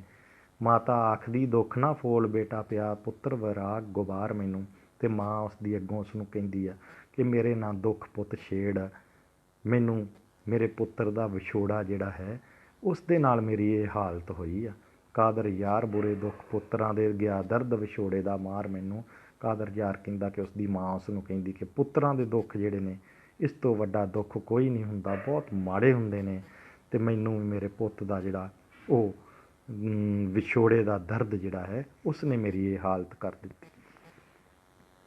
ਅਤੇ ਅੱਗੋਂ ਪੂਰਨ ਆਪਣੀ ਮਾਂ ਨੂੰ ਦਿਲਾਸਾ ਦਿੰਦਾ ਹੋਇਆ ਕਹਿੰਦਾ ਹੇ ਹੱਥ ਨਹੀਂ ਆਮਦੇ ਮੋਏ ਮਾਤਾ ਪੂਰਨ ਆਖਦਾ ਮਾਏ ਤੂੰ ਰੋ ਨਹੀਂ। ਕਹਿੰਦਾ ਕਿ ਜਿਹੜੇ ਮਰ ਜਾਂਦੇ ਨੇ ਨਾ ਮਾਂ, ਉਹ ਦੁਬਾਰਾ ਵਾਪਸ ਨਹੀਂ ਕਦੀ ਆਉਂਦੇ, ਇਸ ਕਰਕੇ ਤੂੰ ਰੋ ਨਾ। ਪੂਰਨ ਉਸ ਨੂੰ ਦਿਲਾਸਾ ਦਿੰਦਾ ਆਪਣੀ ਮਾਂ ਨੂੰ। ਅਰਜਨ ਦਾਸ ਜਿਹੇ ਢਾਈ ਮਾਰ ਗਏ ਬਣਿਆ ਕੋ ਅਭਮਨਿਊ ਕੋਈ ਹੋਰ ਨਹੀਂ। ਅਰਜਨ ਵਰਗੇ ਵੀ ਜਿਹੜੇ ਆਪਣੇ ਪੁੱਤਰ ਅਭਮਨਿਊ ਦੀ ਮੌਤ ਦੇ ਉੱਤੇ ਧਾਹਾਂ ਮਾਰ ਕੇ ਰੋਏ ਸੀ, ਪਰ ਕੋਈ ਦੁਬਾਰਾ ਅਭਮਨਿਊ ਪ੍ਰਾਪਤ ਨਹੀਂ ਹੋਇਆ ਅਰਜਨ ਨੂੰ ਵੀ। ਕਿਨੂੰ ਨਹੀਂ ਲੱਗੇ ਸੱਲ ਪੁੱਤਰਾਂ ਦੇ ਮਾਤਾ, ਤੂੰ ਦਿਲਗੀਰ ਵੀ ਹੋ ਨਹੀਂ। ਕੌਣ ਹੈ ਜਿਸ ਨੂੰ ਪੁੱਤਰਾਂ ਦਾ ਦੁੱਖ ਇੱਥੇ ਨਹੀਂ ਝੱਲਣਾ ਪਿਆ? ਤੂੰ ਵੀ ਉਦਾਸ ਨਾ ਹੋ। ਕਾਦਰ ਯਾਰ ਦਲੇਰੀਆਂ ਦਹਿ ਪੂਰਨ ਗਮ ਖਾ ਮਾਏ ਖਫਤਨ ਹੋ ਨਹੀਂ। ਕਾਦਰ ਯਾਰ ਕਹਿੰਦਾ ਕਿ ਪੂਰਨ ਆਪਣੀ ਮਾਂ ਨੂੰ ਦਿਲਾਸਾ ਦਿੰਦਾ ਹੈ ਕਿ ਤੂੰ ਇਸ ਗਮ ਨੂੰ ਜਿਹੜਾ ਹੈ ਉਹ ਭੁੱਲ ਜਾ, ਦੁਖੀ ਨਾ ਹੋ ਤੂੰ ਇਸ ਗਮ ਦੇ ਵਿੱਚ, ਅਤੇ ਇਸ ਗਮ ਨੂੰ ਜਿਹੜਾ ਭੁੱਲ ਜਾ ਔਰ ਹੌਸਲਾ ਕਰ ਤੂੰ। ਲਾਮ ਲਈ ਆਵਾਜ਼ ਪਛਾਣ ਮਾਤਾ ਸੱਚ ਆਖ ਬੇਟਾ ਕਿੱਥੋਂ ਆਇਆ। ਜਦੋਂ ਪੂਰਨ ਇਹ ਗੱਲਾਂ ਕਰ ਰਿਹਾ ਸੀ ਆਪਣੀ ਮਾਂ ਨਾਲ, ਅਤੇ ਉਸਦੀ ਮਾਂ ਨੇ, ਇੱਛਰਾਂ ਨੇ ਉਸਦੀ ਆਵਾਜ਼ ਪਛਾਣ ਲਈ। ਅਤੇ ਉਸਦੀ ਮਾਂ ਨੇ ਜਦੋਂ ਆਵਾਜ਼ ਲਾਮ ਲਈ ਆਵਾਜ਼ ਪਛਾਣ ਮਾਤਾ, ਕਿ ਮਾਤਾ ਇੱਛਰਾਂ ਨੇ ਪੂਰਨ ਦੀ ਆਵਾਜ਼ ਪਛਾਣ ਲਈ ਅਤੇ ਉਸਨੂੰ ਪੁੱਛਿਆ ਸੱਚ ਆਖ ਬੇਟਾ ਕਿੱਥੋਂ ਆਇਆ ਹੈ, ਕਿ ਤੂੰ ਸੱਚ ਸੱਚ ਦੱਸ ਕਿੱਥੋਂ ਆਇਆ ਹੈ ਅਤੇ ਕੌਣ ਹੈ ਤੂੰ। ਕਿਹੜਾ ਮੁਲਕ ਤੇਰਾ ਕਹਿੰਦਾ ਪੁੱਤਰ ਹੈ ਤੂੰ, ਕਿਹੜੀ ਮਾਂ ਕਰਮਾਂ ਵਾਲੀ ਜਾਇਆ ਹੈ। ਤੂੰ ਕਿਸ ਦਾ ਪੁੱਤਰ ਹੈ ਅਤੇ ਕਿਹੜਾ ਮੁਲਕ ਹੈ ਤੇਰਾ, ਕਿਹੜਾ ਦੇਸ਼ ਹੈ ਤੇਰਾ, ਕਿਹੜੀ ਕਰਮਾਂ ਵਾਲੀ ਮਾਂ ਨੇ ਤੈਨੂੰ ਜਨਮ ਦਿੱਤਾ ਹੈ। ਅੱਖੀਂ ਦਿਸੇ ਤਾਂ ਸੂਰ ਤੋਂ ਲੱਭ ਲਵਾਂ, ਬੋਲੀ ਵੱਲੋਂ ਤਾਂ ਪੁੱਤਰ ਪਰਤਾਇਆ। ਜੇ ਤੂੰ ਅੱਖਾਂ ਤੋਂ ਨਜ਼ਰ ਆਵੇਂ ਮੈਨੂੰ ਤਾਂ ਮੈਂ ਤੈਨੂੰ ਸ਼ਕਲ ਤੋਂ ਪਛਾਣ ਲਵਾਂ, ਪਰ ਤੇਰੀ ਬੋਲੀ ਕਰਕੇ ਤਾਂ ਮੈਂ ਤੈਨੂੰ ਪਰਤਾਇਆ ਹੈ। ਤੇਰੀ ਬੋਲੀ ਤੋਂ ਤਾਂ ਮੈਂ ਤੈਨੂੰ ਜਿਹੜਾ ਉਹ ਪਛਾਣ ਲਿਆ ਹੈ। ਤੇਰੀ ਬੋਲੀ ਤੋਂ ਤਾਂ ਮੈਂ ਸਮਝ ਗਈ ਕਿ ਕੋਈ ਜਾਣੀ ਪਛਾਣੀ ਆਵਾਜ਼ ਹੈ, ਪਰ ਮੈਨੂੰ ਜੇ ਅੱਖਾਂ ਤੋਂ ਨਜ਼ਰ ਆਉਂਦਾ ਹੋਵੇ ਤਾਂ ਮੈਂ ਸ਼ਕਲ ਵੇਖ ਕੇ ਵੀ ਪਛਾਣ ਲਵਾਂ। ਕਾਦਰ ਯਾਰ ਆਖੇ ਦੱਸ ਭੇਤ ਮੈਨੂੰ, ਜਾਂ ਮੈਂ ਭੁੱਲੀ ਜਾਂ ਰੱਬ ਮਿਲਾਇਆ ਹੈ। ਕਾਦਰ ਯਾਰ ਕਹਿੰਦਾ ਕਿ ਉਸਦੀ ਮਾਂ ਇੱਛਰਾਂ ਉਸਨੂੰ ਕਹਿੰਦੀ ਪੂਰਨ ਨੂੰ ਕਿ ਮੈਨੂੰ ਸਾਰੀ ਗੱਲ ਦੱਸ, ਭੇਤ ਦੱਸ ਕਿ ਮੇਰੇ ਤੋਂ ਕੋਈ ਭੁੱਲ ਹੋ ਰਹੀ ਆ ਜਾਂ ਸੱਚੀ ਰੱਬ ਨੇ ਮੈਨੂੰ ਮੇਰੇ ਪੁੱਤਰ ਨਾਲ ਮਿਲਾ ਦਿੱਤਾ ਹੈ। ਅਲਫਾਖ ਦਾ ਪੂਰਨ ਭੁੱਲ ਨਹੀਂ, ਤੂੰ ਤਾਂ ਬੈਠ ਕੇ ਸਮਝ ਕਰ ਸਾਰ ਮੇਰੀ। ਅਤੇ ਪੂਰਨ ਆਪਣੀ ਮਾਂ ਨੂੰ ਜਵਾਬ ਦਿੰਦਾ ਕਿ ਤੇਰੇ ਤੋਂ ਕੋਈ ਭੁੱਲ ਨਹੀਂ ਹੋਈ ਮਾਤਾ, ਤੂੰ ਮੇਰੀ ਕੋਲ ਬੈਠ ਅਤੇ ਸਾਰੀ ਗੱਲ ਮੇਰੀ ਸਮਝ। ਟਿੱਲਾ ਮੁਲਕ ਅਤੇ ਪੁੱਤਰ ਨਾਥ ਦਾ ਹਾਂ, ਇਹ ਜੋਗ ਕਮਾਵਨੀ ਕਾਰ ਮੇਰੀ। ਮੇਰਾ ਮੁਲਕ ਜੋਗੀਆਂ ਦਾ ਟਿੱਲਾ ਹੈ ਅਤੇ ਮੈਂ ਬਾਲਨਾਥ ਦਾ ਪੁੱਤਰ ਹਾਂ। ਇਹ ਜੋਗ ਕਮਾਉਣੀ, ਇਹ ਜੋਗ ਦਾ ਕੰਮ ਕਰਨਾ, ਇਹ ਭਿੱਖਿਆ ਜਿਹੜੀ ਲੈਣੀ, ਦਵਾਈਆਂ ਬੂਟੀਆਂ ਦੇਣੀਆਂ, ਇਹ ਮੇਰਾ ਕੰਮ। ਮੁੱਢੋਂ ਸ਼ਹਿਰ ਉਜੈਨ ਬਰਾਦਰੀ, ਇਹ ਰਾਜਬੰਸੀਆਂ ਦੀ ਦੁਨੀਆਦਾਰ ਮੇਰੀ। ਮੁੱਢੋਂ ਅਸਲੀ ਸ਼ਹਿਰ ਮੇਰਾ ਜਿਹੜਾ ਉਜੈਨ ਸ਼ਹਿਰ ਹੈ, ਉਜੈਨ ਬਰਾਦਰੀ ਦਾ ਹਾਂ ਮੈਂ, ਉਜੈਨ ਸ਼ਹਿਰ ਦੀ ਬਰਾਦਰੀ ਦਾ ਹਾਂ। ਰਾਜਬੰਸੀਆਂ ਦੀ ਦੁਨੀਆਦਾਰ ਅਤੇ ਰਾਜਿਆਂ ਦਾ ਪੁੱਤਰ ਹਾਂ ਮੈਂ। ਕਾਦਰ ਯਾਰ ਸਲਵਾਨ ਦਾ ਪੁੱਤਰ ਹਾਂ ਮੈਂ, ਪੂਰਨ ਨਾਮ ਤੇ ਜਾਤ ਪਰਿਆਰ ਮੇਰੀ। ਕਾਦਰ ਯਾਰ ਕਹਿੰਦਾ ਕਿ ਆਪਣੀ ਮਾਂ ਨੂੰ ਦੱਸਦਾ ਕਿ ਮਹਾਰਾਜ ਸਲਵਾਨ ਦਾ ਪੁੱਤਰ ਹਾਂ ਪੂਰਨ, ਮੇਰਾ ਨਾਮ ਪੂਰਨ ਹੈ ਅਤੇ ਜਾਤ ਦਾ ਮੈਂ ਪਰਿਆਰ ਹਾਂ। ਜਦੋਂ ਇਹ ਗੱਲ ਉਸਦੀ ਮਾਤਾ ਨੇ ਸੁਣੀ, ਜੇ ਯਾਦ ਨਾ ਮਾਤਾ ਨੂੰ ਗਮ ਰਿਹਾ, ਪੜਦੇ ਬੰਦ ਦੀਦੇ ਮੁੜ ਕੇ ਖੁੱਲ੍ਹ ਗਏ। ਮਾਤਾ ਨੂੰ ਉਸਦੀ ਨੂੰ ਇਹ ਗੱਲ ਸੁਣ ਕੇ ਇੱਛਰਾਂ ਨੂੰ ਇੰਨੀ ਖੁਸ਼ੀ ਹੋਈ ਕਿ ਉਸ ਨੂੰ ਸਾਰੇ ਗਮ ਦੁੱਖ ਭੁੱਲ ਗਏ। ਯਾਦ ਨਾ ਮਾਤਾ ਨੂੰ ਗਮ ਰਿਹਾ, ਸਾਰੇ ਗਮ, ਸਾਰੇ ਦੁੱਖ ਤਕਲੀਫਾਂ ਉਸ ਨੂੰ ਭੁੱਲ ਗਏ। ਪੜਦੇ ਬੰਦ ਦੀਦੇ ਮੁੜ ਖੁੱਲ੍ਹ ਗਏ ਅਤੇ ਇਹ ਖੁਸ਼ੀ ਦਾ ਕੋਈ ਟਿਕਾਣਾ ਨਾ ਰਿਹਾ। ਇਸ ਖੁਸ਼ੀ ਦੇ ਵਿੱਚ ਭਾਵੁਕ ਹੋ ਕੇ ਉਸ ਦੀਆਂ ਅੱਖਾਂ ਦੇ ਬੰਦ ਪਰਦੇ ਵੀ ਜਿਹੜੇ ਉਹ ਖੁੱਲ੍ਹ ਗਏ ਅਤੇ ਉਸ ਨੂੰ ਨਜ਼ਰ ਆਉਣ ਲੱਗ ਗਿਆ। ਪੂਰਨ ਵੇਖਦੀ ਨੂੰ ਥਣੀ ਦੁੱਧ ਪਿਆ, ਧਾਰ ਦੇਖ ਪਰਨਾ ਲੜੇ ਡੁੱਲ ਗਏ। ਅਤੇ ਜਦੋਂ ਆਪਣੀਆਂ ਅੱਖਾਂ ਨਾਲ ਉਸਨੇ ਪੂਰਨ ਨੂੰ ਸ਼ਕਲੋਂ ਵੇਖਿਆ ਅਤੇ ਉਸ ਨੂੰ ਵੇਖਦਿਆਂ ਹੀ ਉਸਦੀ ਮਮਤਾ ਜਿਹੜੀ ਉਹ ਉੱਭਰ ਆਈ। ਉਸਦੀ ਮਮਤਾ ਜਿਹੜੀ ਸੀਗੀ ਪੂਰਨ 'ਤੇ ਉਹ ਡੁੱਲ ਡੁੱਲ ਪੈਣ ਲੱਗੀ। ਧਾਰ ਦੇਖ ਪਰਨਾ ਲੜੇ ਡੁੱਲ ਗਏ ਕਿ ਉਸਦੀ ਮਾਂ ਦੀ ਮਮਤਾ ਜਿਹੜੀ ਸੀਗੀ ਆਪਣੇ ਪੁੱਤਰ ਵਾਸਤੇ, ਉਹ ਜਿਹੜੀ ਸੀ ਉਹ ਵਹਿ ਤੁਰੀ। ਉਹਨੂੰ ਉੱਠ ਕੇ ਸੀਨੇ ਦੇ ਨਾਲ ਲਾਇਆ। ਰੱਬ ਸੁੱਖ ਦਿੱਤੇ, ਦੁੱਖ ਭੁੱਲ ਗਏ ਅਤੇ ਉੱਠ ਕੇ ਆਪਣੇ ਪੁੱਤਰ ਨੂੰ, ਪੂਰਨ ਨੂੰ ਸੀਨੇ ਦੇ ਨਾਲ ਉਸਨੇ ਲਾਇਆ, ਛਾਤੀ ਦੇ ਨਾਲ ਲਾਇਆ। ਇਸ ਤਰ੍ਹਾਂ ਰੱਬ ਨੇ ਇੱਛਰਾਂ ਨੂੰ ਸਾਰੇ ਸੁੱਖ ਜਿਹੜੇ ਉਹ ਦਿੱਤੇ। ਉਸ ਨੂੰ ਆਪਣੇ ਸਾਰੇ ਦੁੱਖ ਜਿਹੜੇ ਸੀਗੇ ਪੂਰਨ ਪੁੱਤਰ ਦੇ ਮਿਲਣ ਤੋਂ ਬਾਅਦ ਭੁੱਲ ਗਏ। ਕਾਦਰ ਯਾਰ ਮੀਆਂ ਮਾਈ ਇੱਛਰਾਂ ਦੇ ਸ਼ਾਨ ਸ਼ੌਕਤ ਸਭੇ ਹੋਰ ਭੁੱਲ ਗਏ। ਕਾਦਰ ਯਾਰ ਕਹਿੰਦਾ ਕਿ ਇਸ ਤਰ੍ਹਾਂ ਮਾਂ ਇੱਛਰਾਂ ਜਿਹੜੀ ਸੀ ਉਹਨੂੰ ਸਾਰੇ ਸ਼ਾਨ ਸ਼ੌਕਤ ਜਿਹੜੇ ਸੀਗੇ ਆਪਣੇ ਉਹ ਭੁੱਲ ਗਏ, ਸਾਰੇ ਦੁੱਖ ਵੀ ਭੁੱਲ ਗਏ ਅਤੇ ਉਹ ਪੂਰਨ ਦੇ ਨਾਲ ਮਿਲਾਪ ਹੋ ਕੇ ਉਸ ਦੀਆਂ ਅੱਖਾਂ ਵੀ ਵਾਪਸ ਆ ਗਈਆਂ। ਉਸ ਦੀ ਮਮਤਾ ਜਿਹੜੀ ਸੀ ਉਹ ਡੁੱਲ ਡੁੱਲ ਪੈਣ ਲੱਗੀ। ਇਸ ਤਰ੍ਹਾਂ ਇਹ ਸਾਡੀ ਜਿਹੜੀ ਕਾਦਰ ਯਾਰ ਦੀ ਰਚਨਾ ਪੂਰਨ ਭਗਤ ਉਸਦੇ ਦੂਜੇ ਅੱਧ ਦੀ ਪ੍ਰਸੰਗ ਵਿਆਖਿਆ ਜਿਹੜੀ ਮੈਂ ਤੁਹਾਡੇ ਨਾਲ ਸਾਂਝੀ ਕੀਤੀ ਹੈ। ਇਸ ਦੇ ਕੁਛ ਇੱਕ ਛੋਟੇ ਪ੍ਰਸ਼ਨ ਜਿਹੜੇ ਨੇ, ਓਬਜੈਕਟਿਵ ਟਾਈਪ ਪ੍ਰਸ਼ਨ ਜਿਹੜੇ ਨੇ ਉਹ ਵੀ ਬਣਦੇ ਨੇ, ਜਿਸ ਤਰ੍ਹਾਂ ਕਿ ਪੂਰਨ ਦੇ ਬਾਪ ਦਾ ਨਾਮ ਕੀ ਸੀਗਾ। ਪੂਰਨ ਦੇ ਬਾਪ ਦਾ ਨਾਮ ਰਾਜਾ ਸਲਵਾਨ ਸੀਗਾ। ਪੂਰਨ ਦੀ ਮਾਂ ਦਾ ਨਾਂ, ਅਸਲੀ ਮਾਂ ਦਾ ਨਾਮ ਕੀ ਸੀਗਾ? ਅਸਲੀ ਮਾਂ ਦਾ ਨਾਮ ਇੱਛਰਾਂ ਸੀ। ਪੂਰਨ ਦੀ ਮਤਰੇਈ ਮਾਂ ਕੌਣ ਸੀ? ਪੂਰਨ ਦੀ ਮਤਰੇਈ ਮਾਂ ਲੂਣਾ ਸੀ। ਸੁੰਦਰਾਂ ਜਿਹੜੀ ਸੀਗੀ ਉਹ ਕੌਣ ਸੀ? ਸੁੰਦਰਾਂ ਬਾਲਨਾਥ ਜੋਗੀ ਦੇ ਟਿੱਲੇ ਦੇ ਲਾਗੇ ਮਹਿਲਾਂ 'ਚ ਰਹਿੰਦੀ ਇੱਕ ਸੁੰਦਰ ਜਿਹੜੀ ਉਹ ਰਾਣੀ ਸੀ। ਠੀਕ ਹੈ ਜੀ, ਰਾਣੀ ਸੀ। ਪੂਰਨ ਦਾ ਬਾਗ ਕਿਸ ਤਰ੍ਹਾਂ ਹਰਿਆ ਹੋ ਗਿਆ? ਪੂਰਨ ਦੇ ਦੁਬਾਰਾ ਵਾਪਸ ਆ ਜਾਣ ਦੇ ਨਾਲ, ਬਾਗ ਦੇ ਵਿੱਚ ਬੈਠਣ ਨਾਲ ਪੂਰਨ ਦਾ ਬਾਗ ਜਿਹੜਾ ਉਹ ਹਰਾ ਜਿਹੜਾ ਹੋ ਗਿਆ। ਪੂਰਨ ਦੀ ਮਾਂ ਇਛਰਾਂ ਦੇ ਨੈਣ ਅੱਖਾਂ ਜਿਹੜੀਆਂ ਸੀ ਉਹ ਕਿਸ ਤਰ੍ਹਾਂ ਅੰਨੀਆਂ ਹੋ ਗਈਆਂ ਸਨ? ਪੂਰਨ ਦੇ ਵਿਛੋੜੇ ਦੇ ਵਿੱਚ ਰੋਂਦਿਆਂ ਰੋਂਦਿਆਂ ਜਿਹੜਾ ਸੀਗਾ ਉਸਦੇ ਜਿਹੜੇ ਸੀਗੇ ਉਹ ਨੈਣ ਚਲੇ ਗਏ ਸੀ, ਉਸਦੀਆਂ ਅੱਖਾਂ ਦੀ ਜੋਤ ਜਿਹੜੀ ਸੀਗੀ ਉਹ ਚਲੀ ਗਈ ਸੀ। ਇਸ ਤਰ੍ਹਾਂ ਇਹ ਛੋਟੇ ਛੋਟੇ ਪ੍ਰਸ਼ਨ ਜਿਹੜੇ ਉਹਨਾਂ ਨੂੰ ਵੀ ਇਹਦੇ ਵਿੱਚੋਂ ਹੀ ਤੁਸੀਂ ਯਾਦ ਕਰਨਾ। ਇਹ ਬਹੁਤ ਤੁਹਾਡੀ ਮਿਹਰਬਾਨੀ। ਇਸ ਨੂੰ ਰਿਕਾਰਡਿੰਗ ਨੂੰ ਅਗਰ 1 ਵਾਰੀ 2 ਵਾਰੀ 3 ਵਾਰੀ ਵਾਰ-ਵਾਰ ਪੜ੍ਹੋਗੇ ਤਾਂ ਇਹ ਤੁਹਾਨੂੰ ਪ੍ਰਸੰਗ ਵਿਆਖਿਆ ਜਿਹੜੀ ਉਹ ਕਰਨੀ ਆ ਜਾਏਗੀ, ਪ੍ਰਸੰਗ ਵਿਆਖਿਆ ਸਮਝ ਆ ਜਾਏਗੀ, ਮੈਨੂੰ ਉਮੀਦ ਆ। ਇਸੇ ਲਈ ਮੈਂ ਨਾਲ ਨਾਲ ਤੁਹਾਨੂੰ ਕਿਤਾਬ ਦੇ ਜਿਹੜੇ ਪੇਜ ਨੇ ਉਹ ਵੀ ਦਿੱਤੇ ਨੇ ਤਾਂ ਕਿ ਤੁਸੀਂ ਨਾਲ ਪੜ੍ਹੋ, ਨਾਲ ਸੁਣੋ। ਇਹਦੇ ਨਾਲ ਤੁਹਾਨੂੰ ਜ਼ਿਆਦਾ ਵਧੀਆ ਤਰੀਕੇ ਨਾਲ ਸਮਝ ਆਏਗੀ। ਬਹੁਤ ਮਿਹਰਬਾਨੀ, ਧੰਨਵਾਦ।